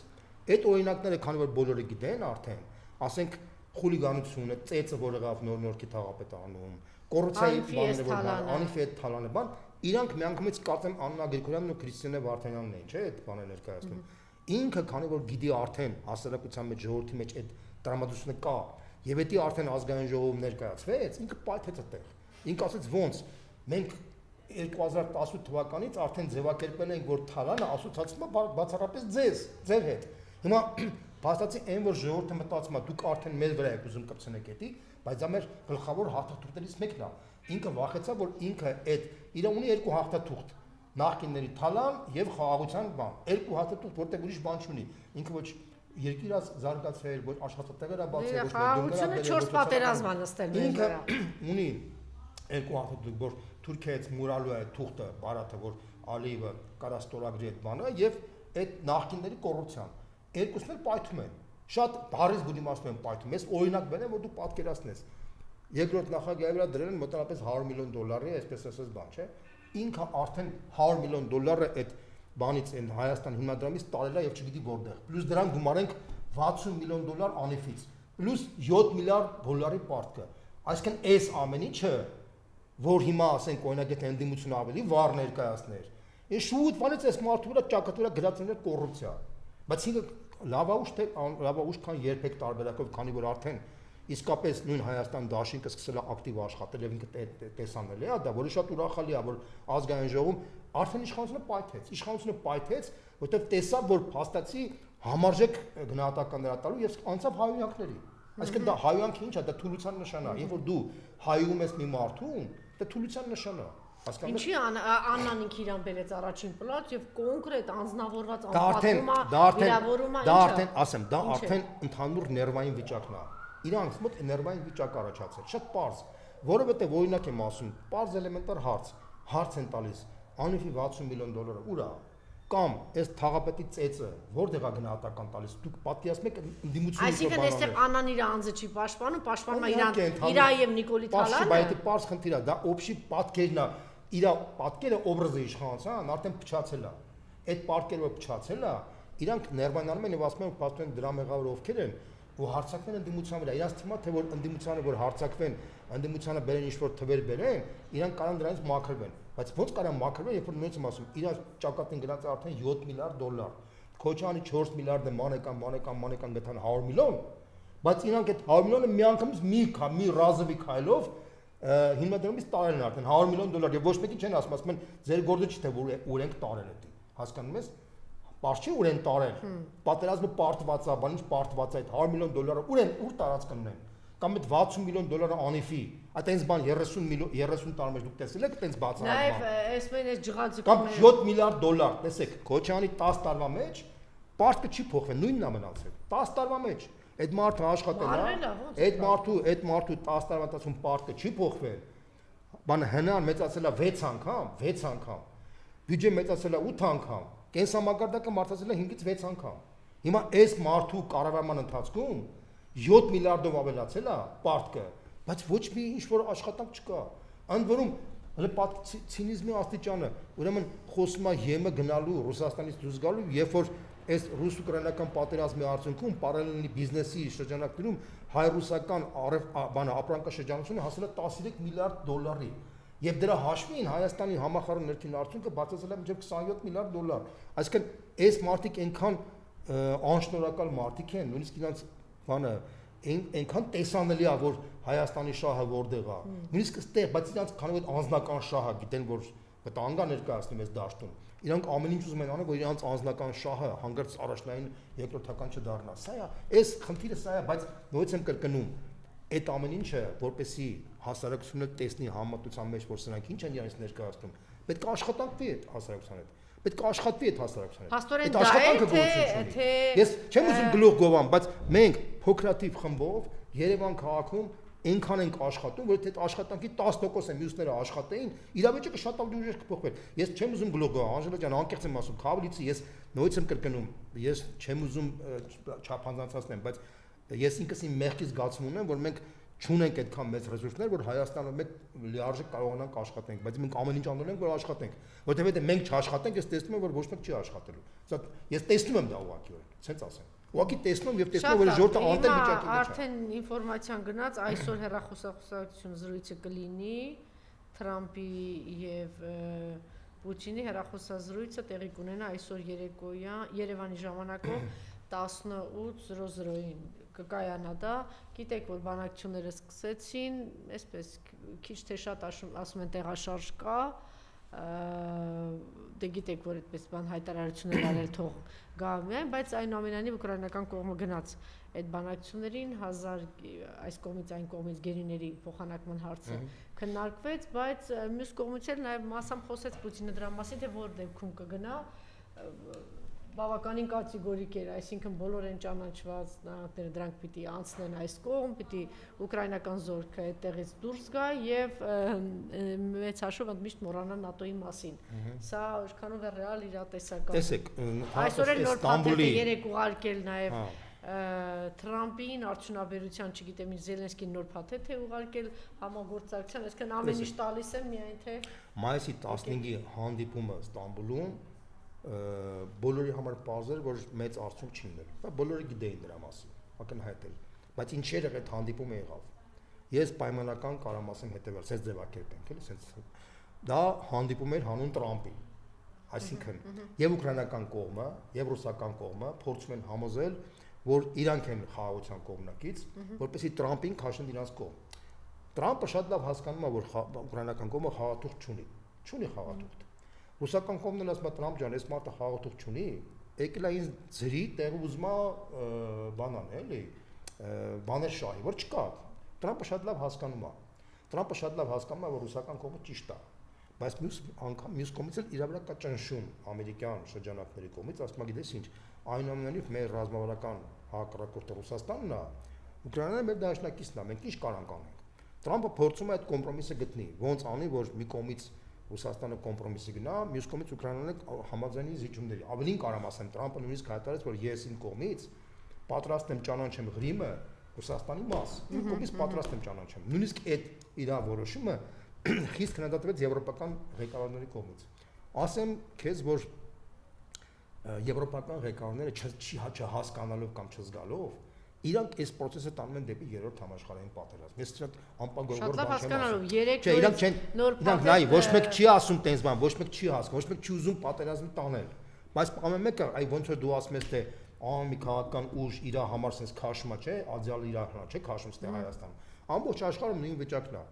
Նույն Մակրոնը չի ուզում է երրորդ համաշխարհային պատերազմ, բայց Մակրոնի կյանքի նպատակն է, որ հանգարց իր իշխանություն, իր քաղաքական, դա համար ինքը Ռումինիայի մեջ մասնակցում ռուսներին խառնում է, որ հանգարց այնտեղ ազգային գործիչ չկա, Լեհաստանում ամեն ինչ անում, որ այնտեղ ասենք ազգային գործիչ չկա, բան, բայց դա ինչի է տենց անում, ոչ թե երրորդ համաշխարհային պատերազմը, որտեղ ինքը իր դիրքն է ուզում փրկի, բայց իր դիրքը փրկելով ավտոմատ ստացվում է այնց, որ ինքը նպաստում է երրորդ համաշխարհային պատերազմի։ Իդեպ ասեմ, որ առաջին համաշխարհային պատերազմը տենց ծրագրով չեղավ։ Ամեն մեկ իր շահերի գնալով գնաց մեկ էլ հոп բռնկվեց առաջին համաշխարհային։ Նույնը եղավ երրորդ համաշխարհային պատերազմը։ Այսինքն հիմա երրորդ համաշխարհային պատերազմը օբյեկտիվորեն կարա լինի, առանց նրան, որ ամեն մեկ ինչ-որ շահ չունենա, ամեն մեկ իր շահելով գնալով, վերջում կարա բռնկվի։ Հիմա Տրամպը շատ լավ հասկանում է, որ դա կգնա երրորդ համաշխարհային պատերազմի, շատ լավ հասկանում է։ Իր շահերը բարեբախտաբար այդ շահից դուրս է։ Եվ բարեբախտաբար նաև Պուտինն էլ է նույն ձևի, եւ իրանք իրար հետ նույն տերությունում են գործում։ Բայց ստացվել է նրանց մի հատ իրավիճակ, որ Տրամպին ասում են, գիտես, եթե դու հիմա Ռուսաստանի հետ զիջումների ես գնում, մենք ինչ ենք շահում դրանից։ Տրամպն ասում է, Ռուսաստանի հետ զիջումների կգնամ, որպեսզի Չինաստանի հետ կարողանան որոշակի բան ունենալ։ Հասկանում ես, չէ՞, ինչն է խնդիրը։ Դա համար ինքը շահագրգռված, որ մաքսիմալ շուտ այդ խաղաղությունը հաստատվի, որ Պուտինին քաշի իր կողմը, որպեսզի Չինաստանը հետ ավելի կարողանա կորտ դիրքերով բանակցի, որտեղ իրավիճակը շատ ծանր է։ Նախկինում էլ, եթե հիշում ես, միշտ ասում եմ, որ ամերիկյան տնտեսության վիճակը շատ ծանր վիճակի մեջ է։ Ոչ մեկ դա չի հասկանում։ Դոլարը որ սենց ընկնում է հիմա, չէ՞, դոլարը ինչի է անգնում նաև։ Աշխարհում մեկ է անգնում դոլարը։ Ասեմ քեզ իմանաս, ինքը աշխարհում մեկ դոլարը կամած ընկնելու է, որովհետև այդ երկրի համախառն ներքին արդյունքը հասել է մինչև 29 տրիլիոն դոլար, բայց իր պարտքը արդեն 37 տրիլիոն է։ Եվ ինքը մեծանում է։ Ինքը արդեն ամեն տարի իր բյուջեի 10%-ը պարտքերն է։ 10-ը կդառնա 20, 30%, 40, այդ երկիրը կպայթի խորհրդային ճանապարհին է գնում այդ երկիրը։ Հիմա Տրամպը ափալ-թափալ փորձում է լուծել, օրինակ գնաց բանը միջին արևելք 2.5 տրիլիոն դոլարի պայմանագրի տարավ, չէ՞։ Իր նպատակը որ ինքը չի ուզում պատերազմ լինի։ Դա համար հանուն դրա ինքը ասեց իմ ռազմավարական դաշնակիցը ոչ Թուրքիան է, ոչ էլ Իսրայելն է, Սաուդյան Արաբիան է, որտեղ Սաուդյան Արաբիան մեծ փող է տալիս, Իսրայելն ու Թուրքիան պետք է համակերպեն դրա հետ։ Ինքը արդեն այդ ճանապարհն է, որը շատ լավ է մեր համար, մեծ շահավետ է այդ տարբերակը, որտեղ տես ինքը ասում է, Իրանի հետ չեմ ուզում պատերազմել, չնայած Իսրայելյան բրդում է, բայց դա մեծ շահավետ է։ Այսինքն մենք պետք է գտնենք մեր շահը, Հայաստանը պետք է մենք կարողանանք իսկապես Ռուսաստանի հետ վերականգնենք մեր վստահության հարաբերությունները, ռազմավարական հարաբերությունները, միաժամանակ մենք պետք է կարողանանք տարածաշրջանում այնց երկրների հետ աշխատենք, որը մեզ փող շահավետ է։ Մենք պետք է Իրանի հետ բարձրացնենք մեր հարաբերությունները մակարդակի։ Մենք կարանք նաև Միացյալ Նահանգների Տրամպի վարչակազմի, իհարկե, հիմա աշխարհակաղակական Տրամպի վարչակազմի հետ մենք կարող ենք շատ հետաքրքիր ծրագրեր ունենալ։ Ի վերջո Տրամպ եւ Իրան փոխհարաբերությունների մեջ մենք էլ կարող ենք միջնորդի հարթակ դառնալ։ Մենք այն երկիրն ենք, որ ուղղակի շահագրգռված ենք, որ այդ հարթակ դառնալու պատկերացնում ես ժամանակին Միացյալ Նահանգներն ու Ռուսաստանի գենշտաբի ղեկավարները Բաքվում էին հանդիպում, չէ՞, բանակցում։ Ադրբեջան դառել էր հարթակ իրաց համար։ Ադրբեջանը Ալիևը կարողացավ Էրդողան, Պուտին այդ բանակցային process-ը սարքի։ Ալիևն է սարքել այդ համակարգը։ Ինչի մենք չէինք կարողանա սարքել, ինքը տենց օրինակ եմ ասում, Միացյալ Նահանգներ Իրան այդ հարաբերությունների մեջ։ Ինչի մենք չէինք կարա հիմա արդեն դժվար կլինի, բայց ապագա Ֆրանսիայի նախագահ եւ Պուտինը կվռնդենք այս փողոցայիններին եւ կկարողանանք։ Արզա, այս փողոցայիններին պետք է մենք առաջնորդին վռնդենք, իսկ վռնդելով պետք է մենք աշխատենք, ոչ թե փնովենք մեր ժողովրդին, աշխատելը պետք մեր ժողովրդին։ Այդ մարդիկ ունակ ես չեմ ուզում արդեն վատ բան ասեմ։ Այդ մարդիկ ունակ չեն աշխատելու ժողովրդի հետ։ Անժելա ջան, ես 100% բան եմ ասում քեզ։ Այդ մարդկանց այդ ժողովուրդը չի էլ տեսնում ոչ մի տեղ։ Չկա տենց բան։ Ես մի հատ նոր, չգիտեմ, 4 տարի հետո հազիվ մի բան ասեմ քեզ, ինձ արդեն կողքից ծանոթները զանգում են, ասում են, թե գիտես ինչ, ինձ Երևան քաղաքում ապրում, ասում են, գիտես ինչ, ձեր ավականու անդամը սենց բան ա եկել, սենց բան ասա, խնդրում եմ, էսի սենց բան չլինի։ Արդեն իրանց աշխատանքը Իմիջիայլոց ընդդիմության այդ աշխատանքի օրինակը Իգիտություն Ռոբերտ Քոչարյանի, Սերժ Սարգսյանի եւ իրանց դաշինքները եւ Իշխան Սաղաթելյանի հայ-հեղափոխական դաշնակցության։ Հիշում եք փոքր խումբ կար Ժառանգության Ռաֆի Հովհաննիսյանի, որտեղ խնդրեմ կար, այդ 5 հոգին կանգնած էին։ Ինչ ժողովրդական չի, վայելեցին այդքան արագ ժամանակում։ Այսինքն այդ 30 քանի հոգու, որ իբր ձեր արևին հավաքել եք ձեր կողքերը, չէ՞։ Շատ լավ հիշեցիք, շատ լավ հիշեցիք։ Ամեն մեկին հերթով իմիջիայլոց, չգիտեմ, շատ դեմոկրատ է, շատ ինչ են։ Աշխատեցեք, ոչ թե գնան հանրապետական կուսակցությունը գնա հանդիպումներ, ինչ հանդիպում է կատարում հանրապետական ակտիվի հետ։ Ինչա տեղի ունենում 20 հոգի հավաքվել են, երևի խոսում, հետո դրանից հետո գնում են, չէ, կամ Հայաստան դաշինքը, դե Հայաստան դաշինքը այդ նորմալ չի էլ անում, ասենք հայ-հեղափոխական դաշնակցությունը ինչ արել, գնացել է այնտեղ դաշնակցության ակտիվը հավաքվում է, ինչ արեցինք, գնացինք։ Օրինակ, քանի որ դուք աշխատել չգիտեք, հիշեք ինչպես էր աշխատում Ժառանգությունը 5-ին թե 6 հոգով ամեն տեղ էին։ Բայց ես հիմա ասեմ քեզ, այդ ինչ որ դու հիշացրեցի Ժառանգության հետ կապված, ես հիմա չեմ ուզում գլուխ գովամ, բայց մոտարապես նույն բանը հիմա անում եմ այլ Հայաստանը։ Շատ լավ է։ Ես ասեմ քեզ հիմա, ես հիմա գլուխ չեմ ուզում գովել, բայց իրականությունը սա է։ Պիտի Երևանցին իմանա որտեղ խնդրեմ կա Հայաստան դաշինքի հետ։ Եթե մենք բոլորս մեղք ունենք, ապա ամենակիչ մեղքը մեր վրա է գալիս։ Ոչ թե որ ասենք մի հատ դիցու պես այնտեղ բան ծտի ուղեղով ինչ որ падգամավորներ կան ընդդիմություն, իբր թե մի հատ հայտարարություն արեցինք, ահա, մի հատ էլ նայենք տեսնենք որ կայքում քանի հոգի մեզ նայեցին, հետո տանենք ասենք պարոն նախագահ տեսակ մեզ տեսան, քանի հոգի են մեզ հետև։ Այդպես չէ, դի լուրջ չգիտեմ։ Գյուղերու շրջաններում ես ասեմ հավանդարտությամբ օրինակ ասենք նույն երկրորդ նախագահն ինքը ուժեղ գործիչ է եւ ինքը այն բրենդն է, որը Չէ, բայց դա երկրորդ նախագահը բավականին դեմոկրատ է, որ ոչ էլ կարողանում աշխատացնել։ Չէ, բայց այդ արդեն ուրիշ խնդիր է, բայց ինքը այն բրենդն է, որ իր կողքը կարա այդ թիմը աշխատի, նորմալ կարա աշխատի, այսինքն այդտեղ պոտենցիալը կա, բայց աշխատանքի process-ը չի երևում, որ ցավոք սրտի եմ ասում ես։ Չեմ ուզում ես դրական բանը բարի դրական բանով եմ ասում, որտեղ իսկապես այդ պոտենցիալը կա։ Այդ ես համոզված եմ դա աշխատելու է։ 4 ամիս է բաղում ենք, որ վեր կացեք։ Պատգամավորներ կռիվ տվեք թեմաները, ուրախացել ենք, որ լավա 3 օր սկսեցին խորհրդարանում աշխատել, բայց նախ պետք է այդ տեմպով շարունակվի ամենօրյա։ Այդ 3 օրվա աշխատանքը ինչ ռեզոնանս է տալիս։ Այդ 3 օրվա աշխատանքը բացահայտում է իշխանության դիմակիցն է բացում։ Այո։ Սա է ամուսնությունը։ Այդպես պիտի աշխատեն, շարունակեն աշխատեն, որտեղ ոչ թե համարեն, որ 2 հոգի ելույթ ունեցանք, չգիտեմ, արձագանքեցիք, մեկն էլ չգիտեմ ինչ խոսք ասեց, բավարարվեց։ Դրա փոխարեն ամբողջ օրը այս գյուղում, այս շրջանում, այս տեղում չկա, շատ վատ են աշխատում։ Ես դա եմ ասում, որ դու ինձ որ ասում ես, թե դու ինչ ես բանանում, ես հերականում ասում եմ, նայ, ես Անժելա ջան, մեկ բան ասեմ։ Ես ասում եմ հետեւյալը, որ բոլոր հիմքերը կան եւ ես գրեթե կասկած չունեմ, որ 26 թվականին Հայաստանում արմատապես փոխվելու է, ամեն ինչը փոխվելու է։ Ես կասկած չունեմ դրա մեջ։ Բայց այդ ինչքան ավելի ակտիվ լինի աշխատանքը, մեր մասով մենք կարող ենք։ Ինչ է, այդ գիտակցումը չկա, թե ուղղակի իրեն շուրջը պարազիտների են հավաքի։ Օրինակ, եթե իրենք կողքնային պարազիտներ, չէ, ինչի՞։ Ես քեզ մի բան ասեմ, այս դաշտում, ես պարզ քեզ անկեղծ եմ ասում, բացի մեր թիմից, պոտենցիալ հնարավորություն ունի նաև Ռոբերտ Քոչարյանը, ինքը իսկապես շատ բավականին կոլորիտային անձնավորություն է, ինքը ունի այդ պոտենցիալը, որտեղ նաև մենք գիտենք, որ տեսնում ենք, որ նա մնկա, հա Մնացածները կարող է պոտենցիալ Չէ, ես օրինակ հանրապետական կուսակցությունում եւ ավագ սերնդից եւ երիտասարդների մեջ քաղաքական գործիչների, այսինքն փայլուն էս երիտասարդների մեջ են, տեսեք Հենրիկ Դանելյան, Անանա Մկրտչյան, Աշոտ Անդրեասյան, ավագների մեջ Աշոտյանն է, Շարմազանովն է, ավելի ավագների մեջ Գագիկ Մինասյանն է, այնտեղ ասենք լուրջ քաղաքական, ճիշտ է, պարազիտների մի խումբ է այնտեղ, լուր նստած իրաց քաղաքական չգիտեմ ինչ են։ Ես բոլորին դրական եմ վերաբերվում, բայց ես ասում եմ հետեւյալը իմ գնահատմամբ, ասենց ասեմ, մեզ տեսնում եմ, հələ որ այս պայծրությամբ տեսնում եմ, որ իսկապես մենք ենք, որ կանանք աշխատենք,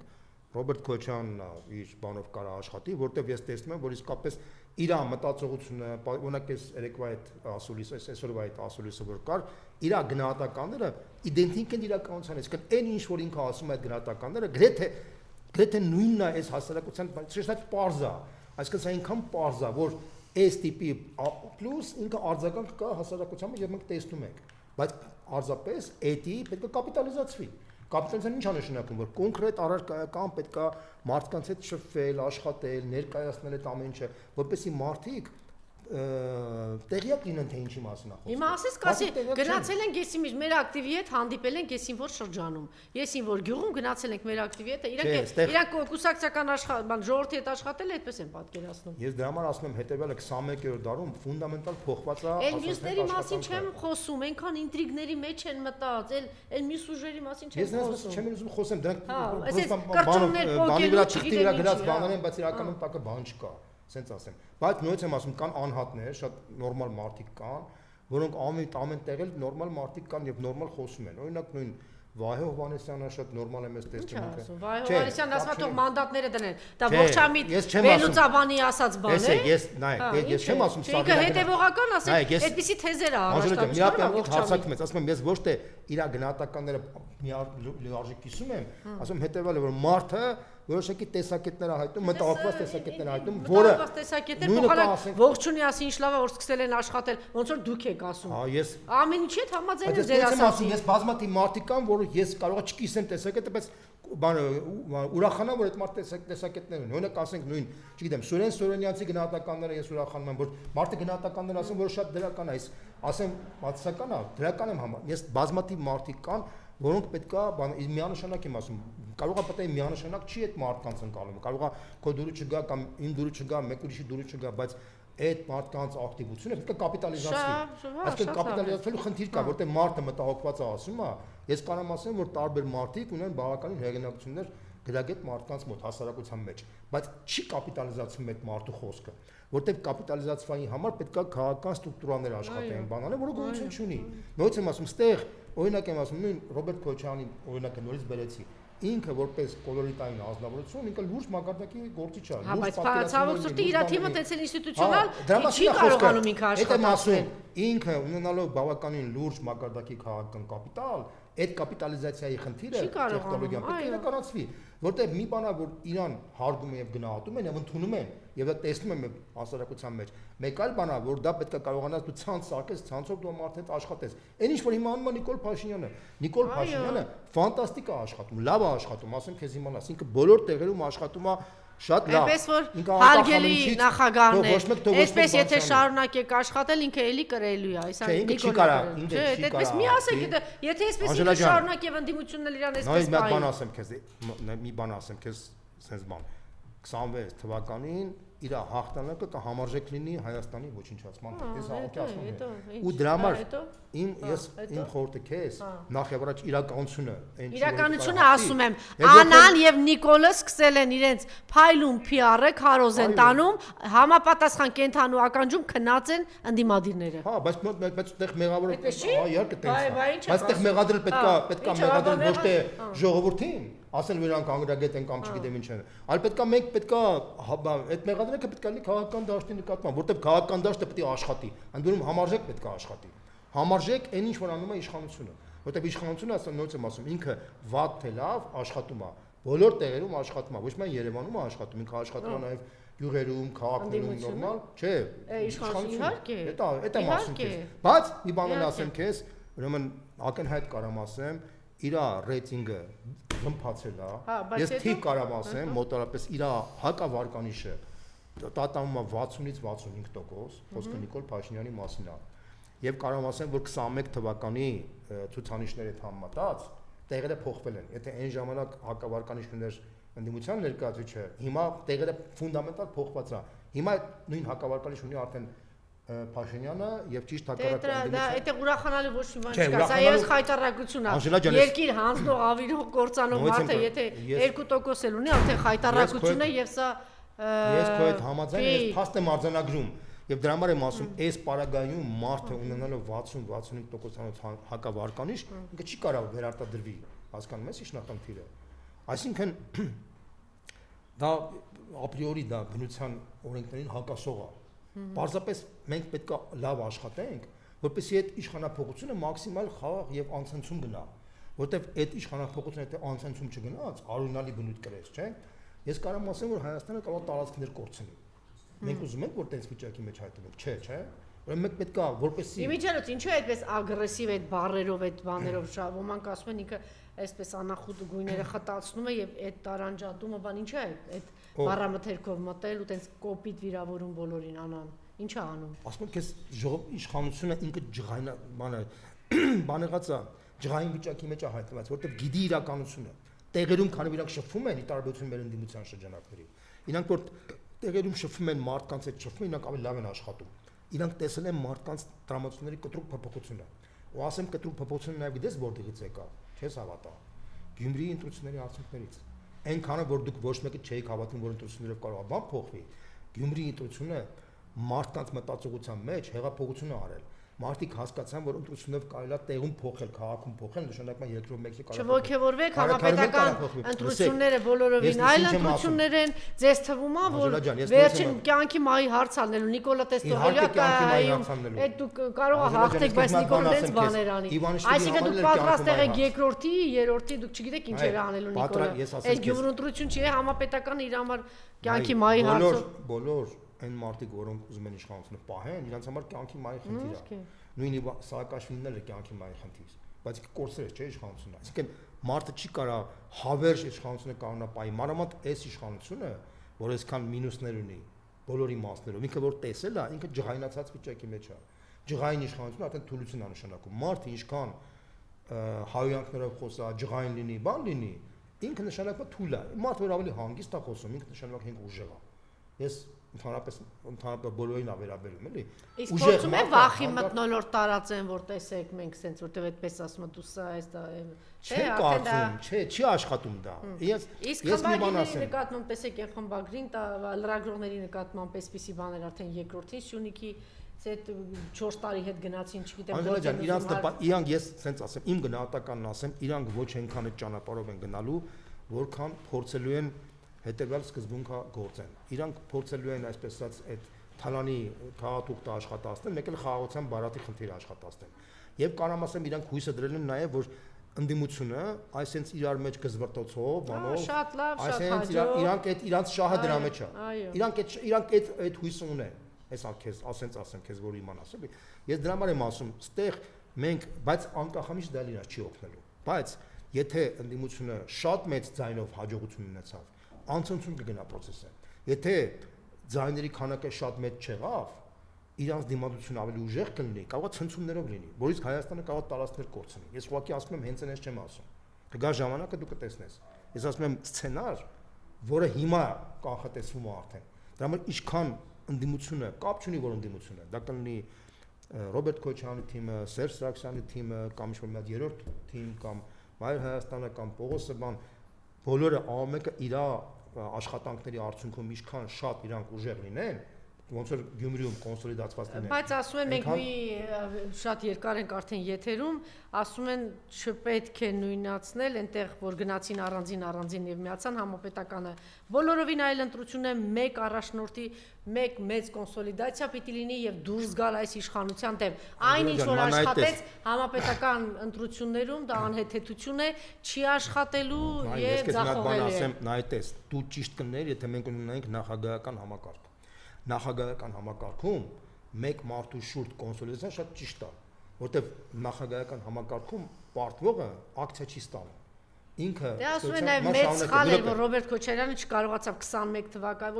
ոչ թե չկարողացավ, բոլորն էլ պատրաստ էին իր հետ միանալու, որ ինքը բոլորին չկոնսոլիդացրեց, միասնական ուժերով չգնա։ Այդ գնահատականը սխալ է։ Նախևառաջ Ռոբերտ Քոչարյանը մաքսիմալ ինչքան որ կարողացավ արեց, դա այդ մարդը բոլորը պատրաստ էին միանալու, չմիավորեց, ինքը պատրաստ էին չարեց։ Գագիկ Ծառուկյանն էլ էր պատրաստ, բոլորը պատրաստ էին, ես եմ ասում։ Լավ էլի։ Վստահ եմ, եթե ինքը կարողանար միացնել։ Այդ մակարդակի խոսակցությունը դա լուրջ խոսակցություն չի։ Ես քեզ ուրիշ բան եմ ասում քեզ։ Պարլամենտական համակարգը Իրանից ներկայացնում է սպეციფიկ համակարգ, որը վատ համակարգ չի, ասեմ քեզ իմանաս, այն իմաստով, որ պարլամենտական համակարգը Ինքը ներառական համակարգ է, ինքը համակարգ է, որը կոալիցիաներ է ենթադրում, ինքը համակարգ է, որ բոլորը մեկ բանի մեջ չի լինում։ Պարլամենտական համակարգում կոալիցիոն լոգիկան է աշխատում, եւ պարլամենտական համակարգում մեկ մարդու շուրջ ով այդ ինչ մարդ է որ եղավ, մեկ այնքը 50% պլյուս 1 ձայն չի կարողանալու հավաքի։ Ոչ մեկ չի կարողանալու հավաքի։ Եվ այդ իմաստով պարլամենտական համակարգ ամբողջ աշխարհում էս բանն եմ ասում, էլի, պարլամենտական համակարգի ուժը կայանում այն բանում մեջ, որ տարբեր ուժեր ունակ են լինում կոալիցիա կազմեն եւ մեր պարագայում փոշյանա։ Մեր պարագայում չի փոշյանա։ Մեր պարագայում պետք է մենք ստեղծենք հակա-ԿՊԱ-ական մթնոլորտ, միասնական գաղափար լինի, որ պետք է Փաշինյանը հեռացվի եւ ընդհանուր հայտարար պետք է լինի իրար մեջ ինչ որ կարմիր գծեր պետք է լինեն, որ իրար չանցնեն։ Ես ընդդիմության իրենց ընդդիմադիր հռչակած ուժերի մեծ մասը տեսնում եմ, որ բանը նրան դեմ ենք, որտեվ սենցա նախկինը դեմա ինչ որ սենց բաներ են անում, ոչ թե ինչ որ կոնկրետ գնում է Քարոզ Նիկոլի դեմ եւ էս աղետի ավերի, դրա համար եմ ասում, այսպիսի բանը եւ պարակտվելու եւ ամեն մեկ իր կրճոնն է տալու 0.5%, 0. քանի տոկոս, ու վերջում կտեսնեք, որ այնքան լավ է։ Եթե նորից եմ կրկնում, ուրեմն նորից եմ կրկնում, այս մտածողությունը ճիշտ է նախագահական համակարգի համար, որտեղ նախագահական համակարգում նախագահան մարդը որ համակարգի քվե չի ստանում, կորցնում է իր ձենը։ Անցնում է երկրորդ փուլում կարա միանա կամ չմիանա։ Այսինքն այդ տրամաբանությունը նախագահական համակարգին տրամաբանը մոտաբան, որտեղ նախագահական համակարգում ավելի հեշտ է առաջի փուլով հաղթելը։ Տեսականորեն, նույնիսկ տեսականորեն, թեև նույնիսկ նախագահական համակարգում առաջի փուլում շատ դժվար են հաղթում։ Դեմոկրատական երկրներում, այն երկրներում, որտեղ առանց վիարկը վիրժնի հերոս չկա, առաջի փուլում ոչ մեկ չի հաղթում, եթե Շարլ դե Գոլը չի կամ չգիտեմ, դա բայց տեսեք, եթե այսպես ձևավորվի մի ուժ, ու այսպես ձերպես մտածող բոլորը կոնսոլիդացնեն մի անձի շուրջ եւ գնալ, ես վստահ եմ, այնտեղ էլի ուժեր են լինելու, որ այդ դրա վրա են խաղալու։ Իբրև թե մենք այն կողմ չենք, այս կողմ չենք։ Այդ բարեգամ պետք է նայ, այդտեղ պետք է բոլորը, ոնց որ ասենք Իվանիշվիլի ժամանակ 2012 թվականի Վրաստանի սաղ Իվանիշվիլի կողքը միացան։ Իվանիշվիլին 7 միլիարդ հատներ էր, սաղին միացրեց, կարողացավ այտենց բան Հայաստանում հնարավոր է, ես կարծում եմ, որ չէ։ Դե ես չեմ տեսնում այդ նախադրյալ չեմ տեսնում, բայց այդտեղ Նիկոլն էլ չի ուզում, Անժելա ջան, որտեղ այն բանը կանաչի ներկրողներն էլ չեն ուզում։ Նայ, ես քեզ մի հատ բան ասեմ, կա իրականությունը հետևյալն է։ Կան մի քանի կենտրոններ, այդ քանի կենտրոններով կարաս դու կոնսոլիդացիան սարքես։ Ես նույնպես եմ ասում, այդ շատ իրատեսական է, եթե մենք բոլորս քարոզ չտանենք ընտրությունների դեմ։ Եթե մենք բոլորս համոզված ենք, որ այս իշխանությունը փոխելու ենք,